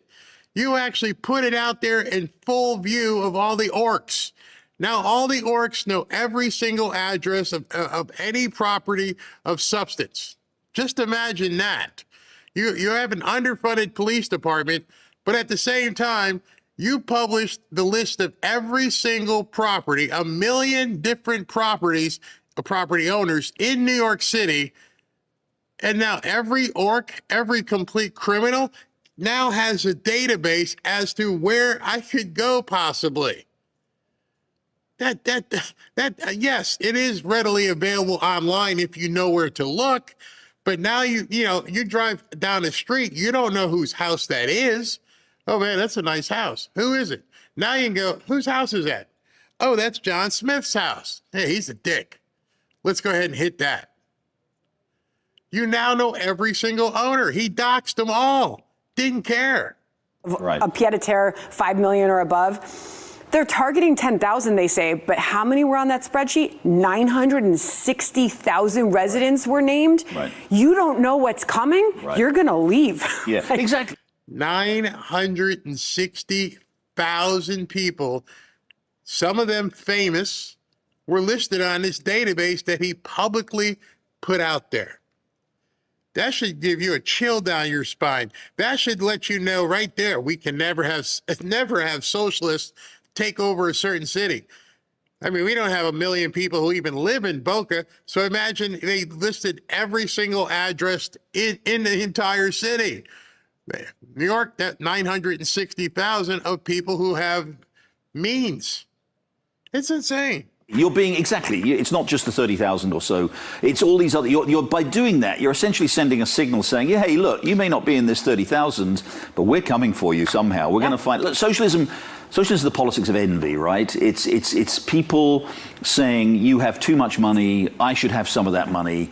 It doesn't work. It hasn't worked. American capitalism has succeeded precisely because people have been able to earn, again, pay their fair share. We all understand paying a fair share in taxes, but they've been free to earn money and not to have this, not only just the fear of confiscation, but the uncertainty about confiscation. Am I going to lose this money or not? I don't know. Does my property fall into this band or not? Is he going to come along with another set of proposals or not? It's that uncertainty that chills investment. It chills the dynamic spirits of capitalism.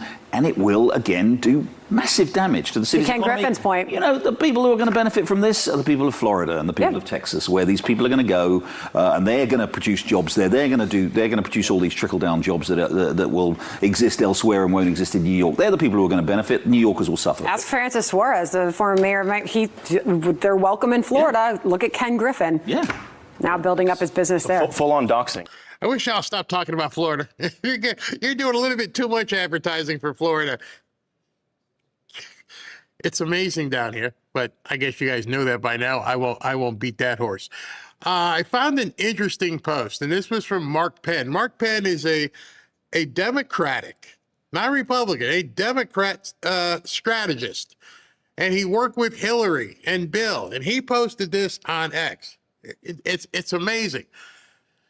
Mayor Mondani, with fanfare, released a list of 960,000 owners of real estate in New York City that have been determined they could owe the pied-à-terre tax because New York City computers have determined they owed what was billed as a market value of $5 million or more. Now, this is where it gets interesting. There are only about 1 million residential tax lots in the entirety of New York City. Let that sink in. If there are only 1 million residential units in the entirety of New York City, how did you get 960,000 people on this list? Because obviously it's not just for properties over 1 million. You basically doxed every property owner in the city.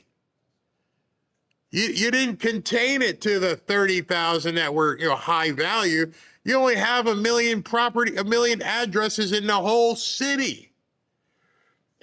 Wow, the answer is that you're subject to the tax in the first 2 years if your property has a DOF, Department of Finance, valuation of over 1 million.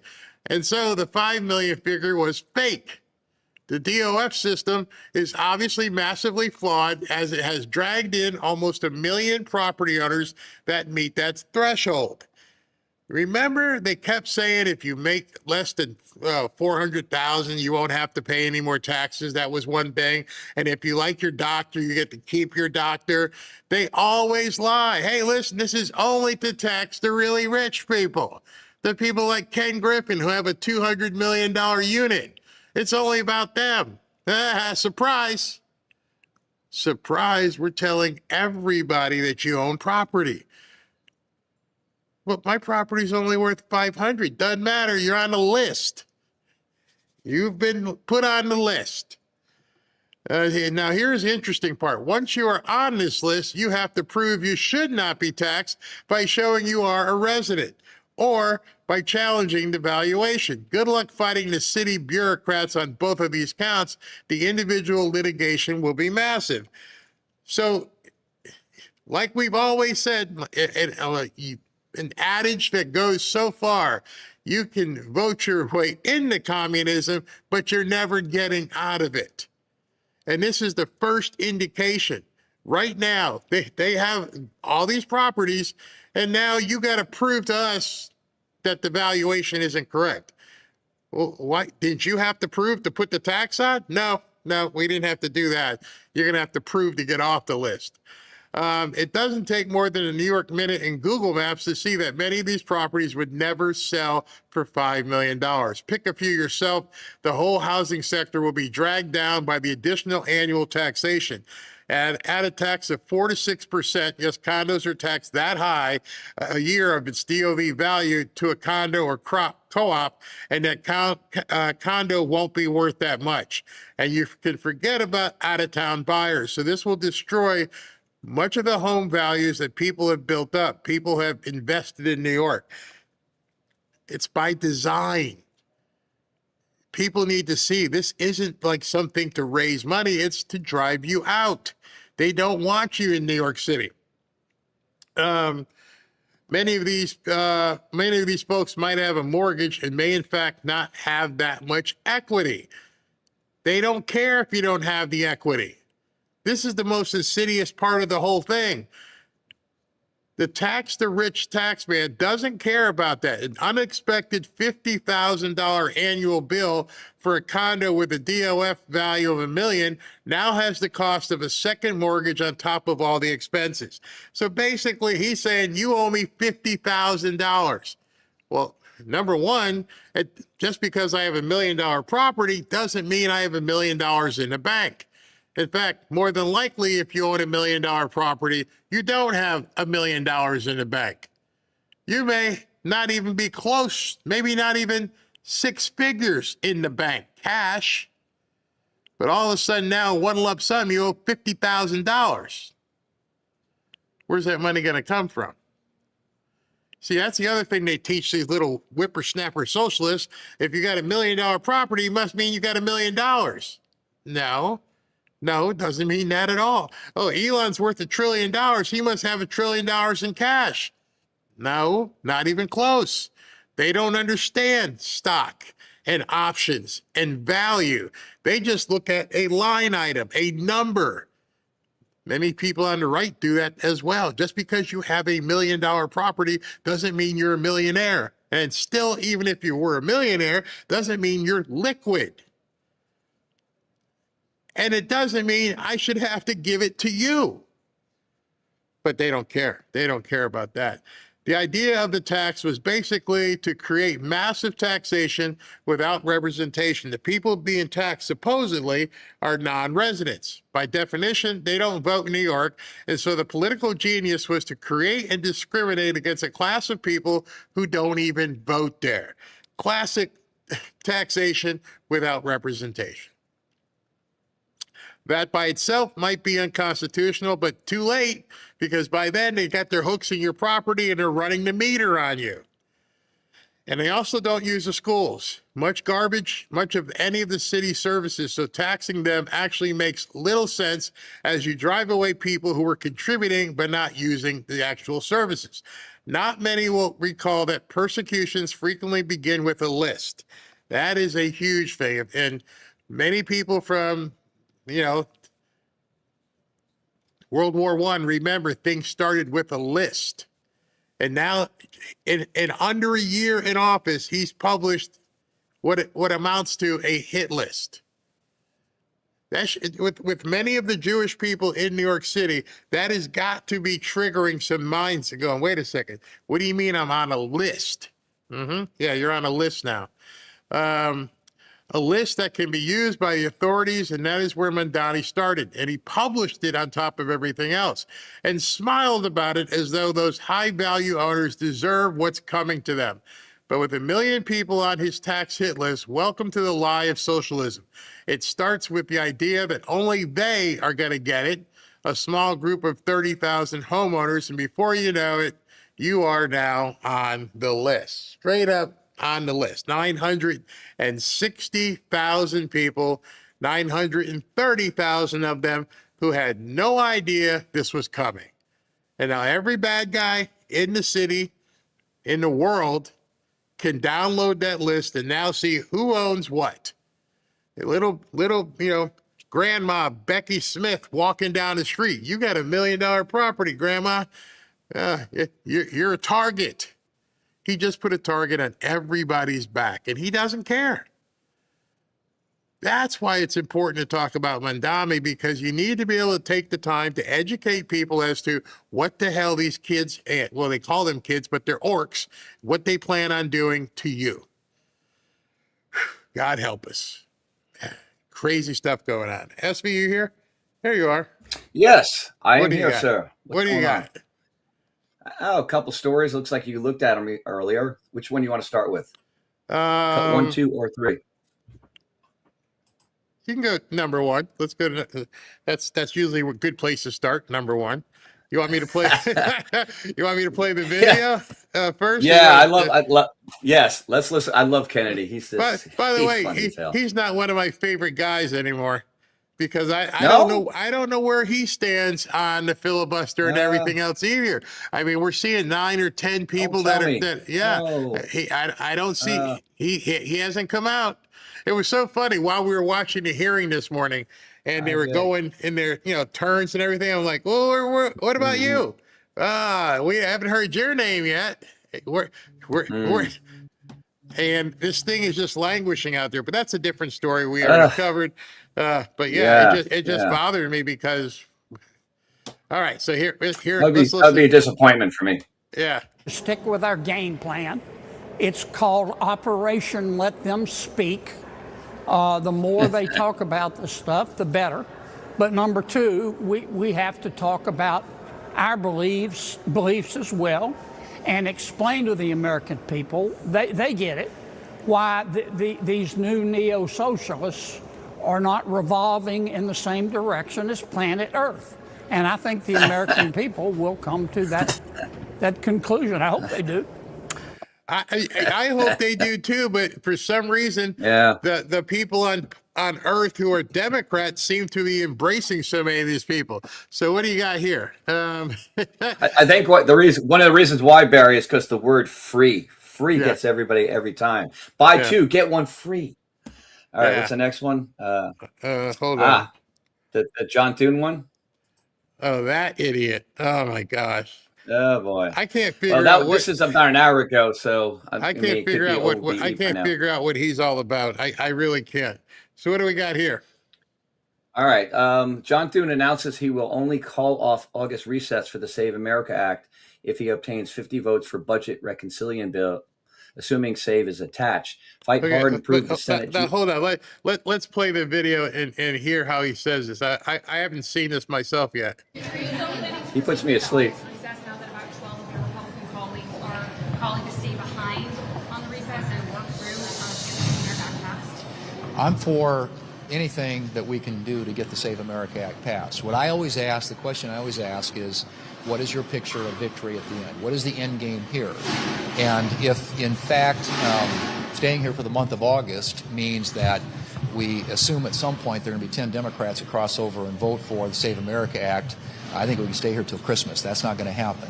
And the other thing I would say about that is that there aren't going to be 50 votes to get rid of the legislative filibuster. So if budget reconciliation is a path forward, if we conclude that there is actually a chance to get an outcome or a result there, I'm open to do it. And I think all of our colleagues would be open to staying around here if that were true.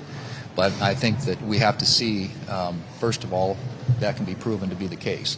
And but I don't think, having a Congress and Senate sitting around here for the month of August in quorum calls or having to vote on Democrat amendments is probably a good use of anybody's time. So we will see and see where the conversation goes. Yeah. I was just telling SB, I said, I haven't seen all the people. There's 3 names right there that we haven't seen on the list. We haven't seen, what's his name, Tom Cotton. We haven't seen Thune. We haven't seen Barrasso. We haven't seen any of those guys on the list of people who don't want to go on recess. Yeah, I think they're up to about 12, I think. Benny Johnson posted something earlier. Are any of those 3 on it? I don't believe so. Barrasso, Cotton, and Thune. Let me take a quick look and see if it's still out here. By the way, how's he? He's been bought. Okay, here's the roster now. We have Mike Lee, Rick Scott, Tommy Tuberville, Jim Banks, Ashley Moody, Darlene Graham, Bill Haggerty, Katie Britt, Todd Young, Marsha Blackburn, Eric Schmidt, and Dave McCormick. Those are the only ones on the roster. So those 3 people weren't even on it. So they're probably part of the 15 that don't want to do it. I would almost venture to say because there's no reason why you wouldn't come out. So he's in the Mitch McConnell camp and he's causing problems. Gosh, where is Mitch? Anybody know? Anybody know where Mitch is? Anybody? He's got maggots running through his body right now or something. So what do you got here? Oh, I love Scott Besson. He just keeps on pummeling the siphon of all the money they got. So he, I'll start at the top here, funneled Iran's Strait of Hormuz extortion network through more new sanctions against 2 IRGC-linked firms. He's not holding back. He goes, with its economy in free fall and inflation in the triple digits, the regime is desperate for cash. The United States will not allow Iran to hold global commerce hostage or use international shipping to finance the IRGC's terrorism, aggression, and repression. Treasury's Office of Foreign Assets Control designated 2 firms integral to an Islamic Revolutionary Guard Corps-backed extortion scheme that forces commercial vessels to purchase mandatory maritime insurance to transit the Strait of Hormuz. Man, they're like the mafia over there. Forget about it. Yeah, wow. I don't know where it's going. It's crazy. Yeah. It's absolutely crazy. So here we are about to turn the calendar into August, and there's just so many things that are just floating around up there. The Federal Reserve not doing much with interest rates. It's just crazy and everything else. But, I'm going to have a shorter show today. I told everybody it won't go 3 hours, Yeah. but it's probably going to go about 2:15. So thank you, SV. All right, you're very welcome. We are going to close on an upbeat thing, just to let you guys know. All right. Well, it's Very kind good. of up. By the way, before I let you go, has Trump posted anything since he got off stage? Or I just looked about a minute ago. There's still nothing. Nothing. Okay. All right. Thank you. Hang Okay. on. All See you right. soon. All right. Okay. All right. So I told you we're going to close on an upbeat, but that I think is upbeat. You guys might be like, no way. Okay. I want you to imagine, because many of you like my age, maybe SV's age, about the same. I want you to imagine back in, I don't know, freshman year in college, maybe sophomore year, in those years when you were in college, what was it like when you wanted to go on a date? What was it like when you wanted to meet somebody of the opposite sex and you thought they were nice and, she's good looking, he's good looking, oh, he's dressed nice, she's dressed nice, she's hot, he's hot. What did it take for you to, I don't know, meet somebody? Well, in addition to these young kids not being able to count money without them knowing anything about business, now, unfortunately, I've gotten to the point where I'm starting to wonder about our future. This story that I'm going to show you, if you haven't seen it today, I wanted to close it up on an upbeat after all the Fauci stuff. This story today is going to have you like, oh my God. Trust me, you're going to hear this and say, Barry, you made this up. This whole thing is AI. Nope. If dating apps are leaving you burned out, well, you're not alone. A recent survey found that 78% of users feel the same way. Now, some young singles are using data to take the guesswork out of dating. Our next guest went viral after putting her... Stop. What guesswork? Yes, we all have had good dates, and yes, we've all had bad dates. Guesswork, that was part of the work you had to put in. All right, let me ask her out. Let me go out with him. Oh, loser. But you're like, okay, let me get back on this carousel and try it again. Hey, how you doing tonight, baby? Yeah, I'm doing all right. Would you like to dance? No, part of this problem is that there's no social contact.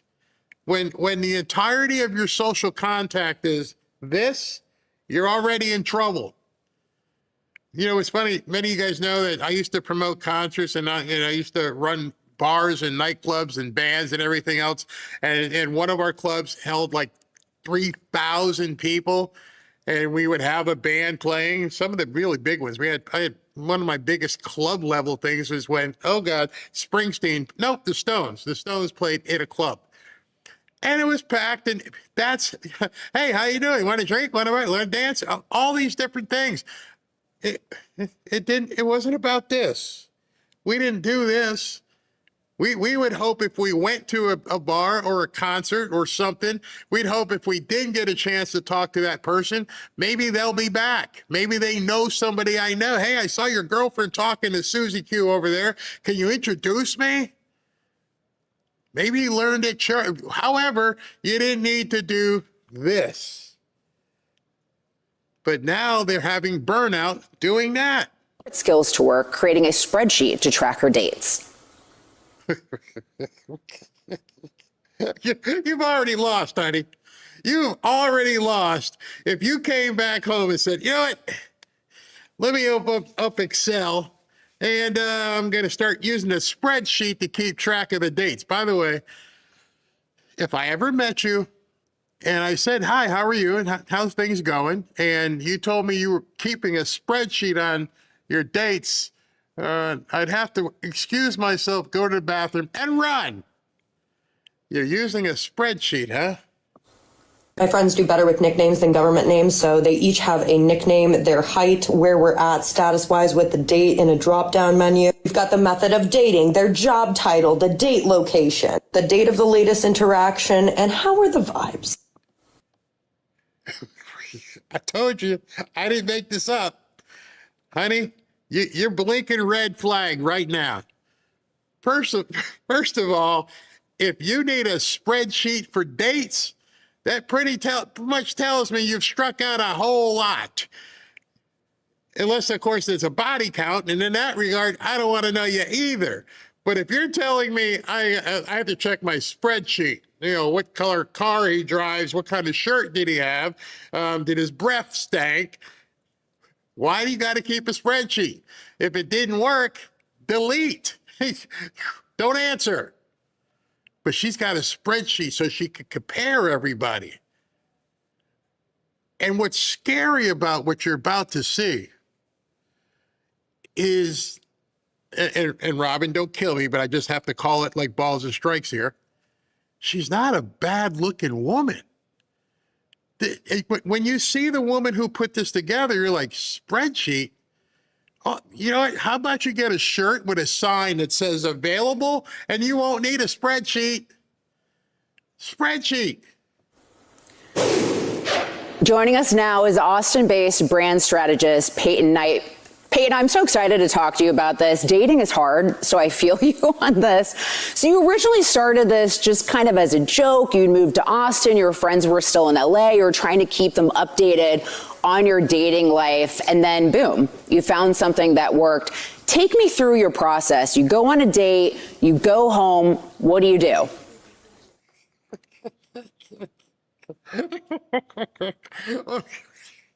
I'm sorry. I'm just thinking back to the day. I'm sure each guy is thinking back to the day. I'm sure every woman's thinking back to the day.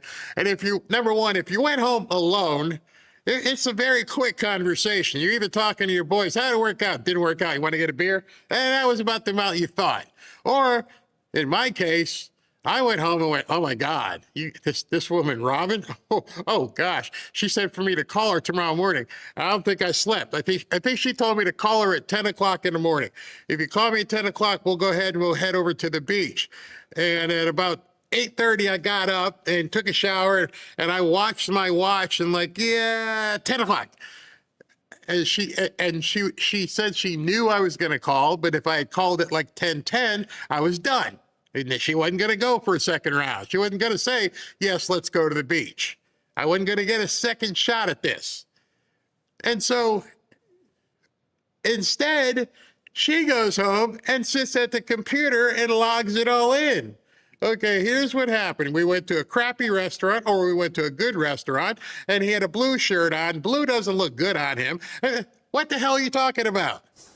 Yeah, absolutely. Like I said, it definitely started as more of a joke and it ended up being a way that I could actually be a little bit more critical because I think it's very easy to get swept up in the emotions, the excitement of going on a date.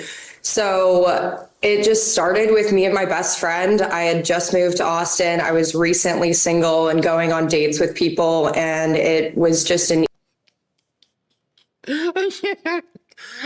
when they put this on the split screen, I'm like, wait a second, wait. She's got a color-coded, branded spreadsheet where you can enter in all the information, and then like down the bottom, there's like a rating system. And I'm thinking, we're done. Like I said, America is doomed. Call it a day. Live your best life. Have fun. There's nothing behind us. People on the right, on the left, the younger people are toast. There's nothing there. If you have to have a spreadsheet for the good ones and the bad ones, something's really wrong. And it went viral. People her age love this idea. Oh, can you send me a copy of your spreadsheet? And I guess I should be happy for her because she started a little cottage business. I'm thinking, oh my gosh. I'm happy that she started a business, and I'm horrified that she had to start a spreadsheet app for people to catalog the dates. By the way, how many damn dates you going on? How many you got to go through to find that one or whatever? I mean, once you had that 3 or 4, you're like, I'm good. I don't need the catalog. It's Fred, Joe, or Bob, or Sally. And then I'm done. How many people in the juggles were you juggling when you were back that age? Like some of you ladies was hot, and like Robin, you're probably just up there. You had all kinds of irons in the fire. Not my Robin. She saw me. It was all over. It's done. No more spreadsheet needed. I'm confident of that. But anyway, seriously talking right now. Let me break it back. Did you have to have that many dates to find somebody that you thought you were compatible with? I mean, seriously. And I'm not talking about hookups. I'm like, you knew this could be the one. This right here could be it. I'm willing to invest some time because I think this one could be it. And the rest of you are going to have to stay over here because I have to find out whether this one works. And I don't need a spreadsheet for that. When I met Robin, per se, and I saw her, I'm like, okay, checked off all the other boxes in my mind. And then the negative boxes were funny. What kind of music you like? Oh man, I'm into the Scorpions. I'm into Kiss. I really like Metallica. What do you like? And she said Donna Summer. Oh God, we're in trouble. I met you in the South, and I was expecting a country girl, and you like Donna Summer. All right. What kind of sports you like? Oh, I love baseball. I love baseball. Who do you like? The Yankees. I'm a Red Sox fan. There was only a couple things I cared about. Most of them you checked off your spreadsheet at the instant. When you went to go shake the person's hand, if you didn't know them, you're like, okay, box A, box B, box C, all checked off. And I'm sure the ladies were the same way. What's his car? How's he dressed? Does he smell right? And those boxes got checked really quick. I didn't need to like go home and do it because once you met that person, you had that image already in your head. When I met Robin, right then and there, I'm like, investment here. I've got to put the time in. I've got to put the money in. Lots of money. I got to put this in because this could be the one. And I didn't need to look any further. We just needed to get to know each other, but I didn't have to go checking any boxes. Easy way to sort of explain who I was talking about to my friends who had no idea who I was talking about. And yeah, it just ended up being an organizational way to look at dating a little bit more critically. You know, and look, you've got a lot of responses. I'm sure you might have been surprised by the virality of this. I mean, some of the responses to it, people saying things like talking with friends is one thing, but having that visual representation of what I want versus what I'm allowing is another. It's cool to know yourself is another one. It's almost like a personal story. You know, have you found this helpful? You know, oh, I forgot the other part of this that scared me to death. The other part of this entire thing that made me put my hands in my palms was this was a news story on Fox. That was the other thing I wanted to get to. If we can just push the spreadsheet off for a second, with everything going on in the world, Fox thought this was news.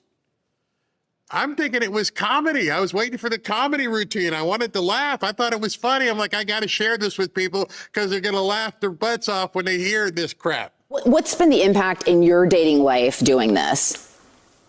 I think the main thing that I find to be really interesting and especially prevalent in today's day and age is I think that a lot of us go back to former people because we're bored, we think that it was a really great relationship, etc. Like we don't really remember things and we're kind of looking. Lady, how many people you dating? How do you not remember what it was like? And like, I'm going to go back to this old shoe. Yeah, I know he beat me a little bit and he stank and everything else, but I forget all the other bad stuff. Said nobody else ever. Didn't need a catalog. How many people you juggling? Our past through rose-colored glasses. And with that, I think it's a nice way to prevent yourself from going back to someone because it was comfortable when you look at like, oh, I really don't like how rude they were to a waiter. I don't like the way they spoke to their mom, etc. Like maybe there was a dynamic that you guys... Hold on. Somebody took you home to meet mom? and you had to put a spreadsheet together? Did you tell him you know, you're just one of the balls in the air right now? I'm bringing you home to meet mom. Okay, how did he speak to his mom?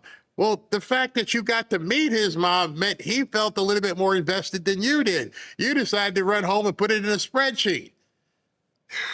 Just morally different on whether that's religion or, you know, a particular ideology. So I found it really helpful to not fall back into old patterns. Well, and I'm hearing you lay out like real things that you need to align with someone to make a good partner. The only flip side of this I could potentially see, Peyton, is do you worry at all that you're allowing your mind to sort of override your heart in trying to find the right person, or what's your viewpoint on that? The viewpoint, I recently did an interview with the Wall Street Journal, and I do definitely see that point. But the main point I come back to is it's really hard to allow yourself to flourish in a healthy relationship where you guys are in line with each other. The Wall Street Journal called her. She's in demand. They want her as a guest on shows. And she's telling people how to flourish in relationships, but she hasn't found one yet. I know some of you guys are very pleased, we've had enough with this, but I had to sit through it. Fox made me watch it this morning, drinking my protein drink, and I'm sitting here going, this can't be right. I'm waiting for the Fauci trial. I decided to get up at 6:30 in the morning, get ready, and I saw this, and I almost threw up. But then I realized what I'm watching young people who are completely futile. They don't know how to do anything. That's what scared me about this. As you're looking at it, yeah, we can all laugh, but the fact of the most elementary part of life, they can't even get this right without having an app. Many of us have gone through relationships that were good and or bad or both, or one turned into bad, whatever. And it's called life, honey. You look at it and you try to build a relationship with somebody. And if it doesn't work, it doesn't work. I don't need a spreadsheet. Especially in those particular ideologies that maybe you don't wiggle room on. It's hard to grow a fruitful relationship without a strong foundation. And so if that foundation isn't there, you're just kind of opening yourself up to heartbreak later on, inevitably. Well, Peyton, you are a beautiful, young, smart woman, and I hope you find love. You're deserving of it. So I wish you the best of luck in your dating life. And now watch what happens. This is the part that really got me. After they get her off stage and they hit the button and clear her, the two ladies afterwards just laugh at her. So a lot of people are probably going to do the same thing. All right, thanks so much for joining us today. We appreciate you. All right, Ashley Stromheimer, we've got some headlines. You know, I'm married, but that is a very type A way of going about things. And I think if there was a type C, I don't know, I would be type C. So I can barely keep a grocery list. It's hard. So, you know, if it's helping her, then more props to her. Right. And they just laughed at her. Just like we're laughing, except I try not to cry because I'm thinking, is this where we're looking forward to? We're counting on us passing on our legacy and leaving this world and saying, you know what, everything behind us looks good. The future looks bright. And on the left side, we got people who are socialists with rings in their noses and lopping off their junk and trying to be the other person and playing in the wrong sport. And on this side, we got people who can't figure out life and they need spreadsheets. And it made me sit back and go, I think we're screwed on both sides. I think we're having a problem on both sides. I don't know if COVID did it. I don't know what did it. All I know is these people can't be right because it's just insane what they're trying to do. And then I see this type of insanity and I'm thinking, at least you're not lopping your junk off and trying to like become a boy and do, but at the same time, you can't even get your life straight enough to date somebody. So I implore on you, if you have children and or grandchildren, understand what life choices they're facing at this point. They've got people that they're around, they're like, hate the government, F Trump, MAGA sucks. And over here, you got people like, I can't meet anybody. Life sucks, and I have a spreadsheet. So your children and grandchildren need you. They need us to show them life can be fine. You're gonna be okay. You're gonna wake up tomorrow, and the sun's gonna shine. Hopefully, well, it's gonna shine no matter if it's raining or not. It's shining somewhere. It's okay. You don't have to hate. You don't have to be, anguished about a date. Just live your lives. It'll come to you. Sort of like riding a bike. It's kind of rough at first. You may fall off a couple times, but eventually it's like, oh, this is pretty good. And you don't have to worry about it. It literally is riding a bike. But I understand on both sides, you've got people who've gone to college, spent $100,000, and they come out of college and life sucks for them. And they don't have, on either side at this point, any place where they can recreate. I bet you every single one of you watching this video right now, if you close your eyes and think for a second, you know where you went on the weekends when you were 18, 19, and 20. You also know how many different options you had when you're 18, 19, or 20. The options were incredible. Hey, let's go see this show. Let's go over here and dance. Let's go over here. Oh, I want to go to country bar. And now, how miserable are their lives? On both sides, possibly. There's nothing. Robin and I were riding around in Fort Lauderdale a couple weeks ago, and all the places when I was living in Fort Lauderdale, they're all gone. Summer's on the beach, the Button, everything's gone. There is no place to just go. There's no place where you can just, you know what, it's Friday night, it's about 10 o'clock. You know what, I think there's a band playing down. No, they don't exist. I feel for these kids. I really, really do. Speaking of juggling, didn't you tell me you juggled? Yes, I do. I can do three balls, three things. I don't think I'm going to attempt a chainsaw, a bowling ball, and a tennis ball. That's probably a little bit tricky, but yes, I can juggle. But were they, when you were juggling, were they blonde or brunettes or blonde? No, I never did that. I'm a one woman guy. I got an update. I think I just saw that she's on OnlyFans now. That's what I just saw. Making $1 million. Yes. She said, the hell with the spreadsheet. I'm just going to take the money. Oh my gosh. I see you got one. I have one story for you. You got one for Yes. me. Do I need to download this? It's only 27 seconds. Yeah, I mean, if you want. Yeah. I mean, Okay, hold on. let Let me download it. Depends how much time you have. I'm good, but it was, Okay. watching that this morning, it just made me almost fall off my chair.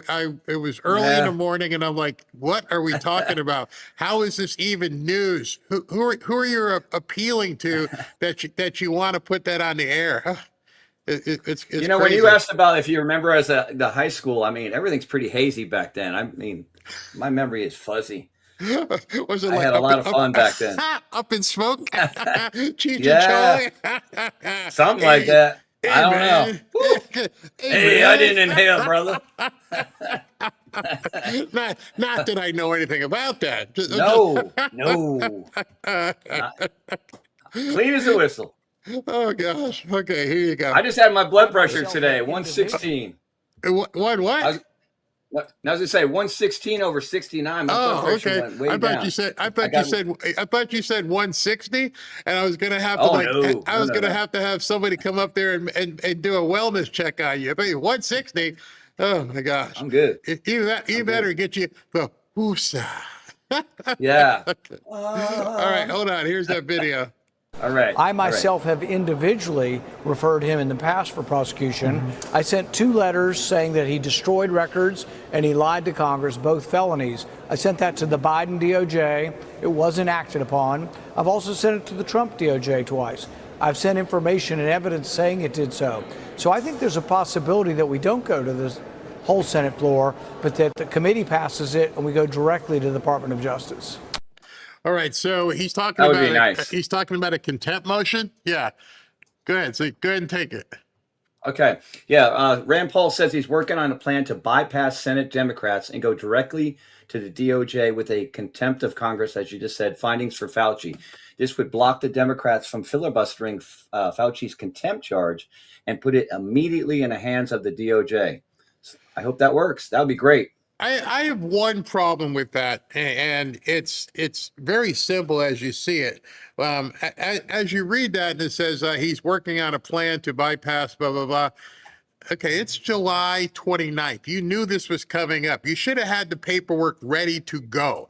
The paperwork to file, and bring it, do it the way you were saying, just have it ready. And as you walked out of that hearing, just deliver it to the Department of Justice. Boom, done, and go with it. I think these guys got to get the heck out of television and start doing stuff and actually, make people take notice. Fox just admitted that announced that President Trump, Xi Jinping will be at the White House on September 24th. Now, I don't know if he's posted anything, SV. Let me check as well. Have you checked this? Have you checked to see if Clandestine posted anything? He posted something earlier, but Trump did not post anything. Clandestine, the last one he posted was here's why. 3 hours ago. With everything we've seen with the Wuhan and with the voting machines and everything else, one of the things President Trump keeps saying is he and Xi Jinping are like this. We're good. And thus far, we're seeing him say he's good with Xi Jinping. He just said we had a great meeting with Bibi Netanyahu. He said he had a great meeting with Zelensky. He always says he's good with Putin. And we find out that Maduro and Smartmatic, that stuff may be coming out. Maybe what we're seeing is that him telegraphing to the deep state is, I gotcha. Because it doesn't seem like he's talking adversarial to anybody other than Iran. And I still have this sneaking suspicion.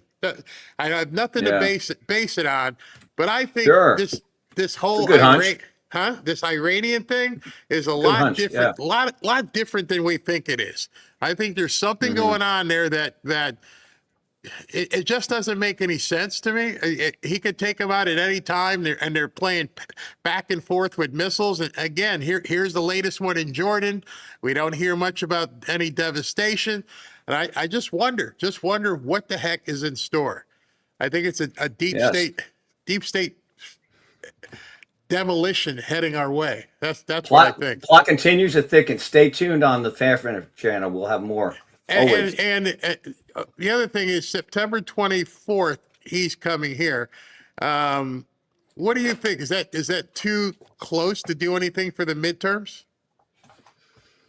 Not sure. I'm out on that one. I'm gonna have to do more research, but all I know is that Thune is feckless, and I'm so over that guy. I mean, we have the House, we have the Senate, we have everything. We can't get any crap done. Just oh my goodness, And there should be more than 12 senators on that list. It should be every single one of them.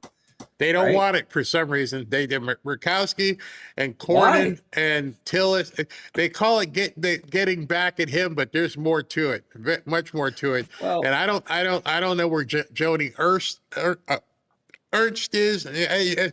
Something Cruz still hasn't thrown his hat in there either. So I don't know. I mean, do they all think that like if the Democrats get back in power, they're all dust? I mean, their way of life is going to be over. So, I mean, are they planning to move to a Caribbean island and say, I'll take my $5 million or what? I don't think so.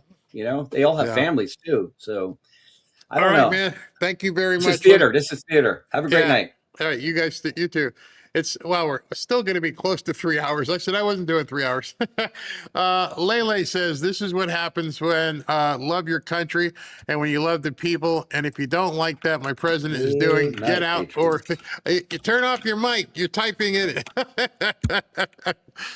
Get out. Thanks, Barry, mods, and chat for the great community. Thank you very much. Gloria, you are absolutely the best we have for the truth and news. Appreciate all you and SB do. Thank you. And there's other people as well. Moshe, the real reason these people are embracing socialism and communism is they don't learn real history. Nope, they don't, and no desire to learn real history. Chiosop, will Mandami tax his fellow socialist rich people?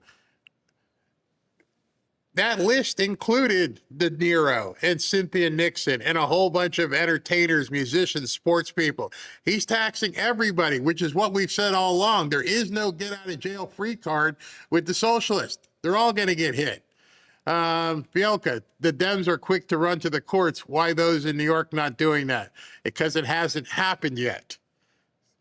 It's coming. It's coming for sure. Chiosop, once they steal tax once, they'll be back for more. They have to come back for more. And most of New York City and the boroughs are worth more than $1 billion. Starfleet, it's the searchable property tax site. Fulton County, Georgia Board of Assessors has a similar site. Every single county has that, but a lot of people don't know how to look for that stuff.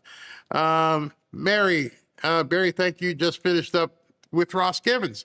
Thank you, Barry, for helping your fanfare patriots, calling Ross Givens Trader Agency. Thank you. Great.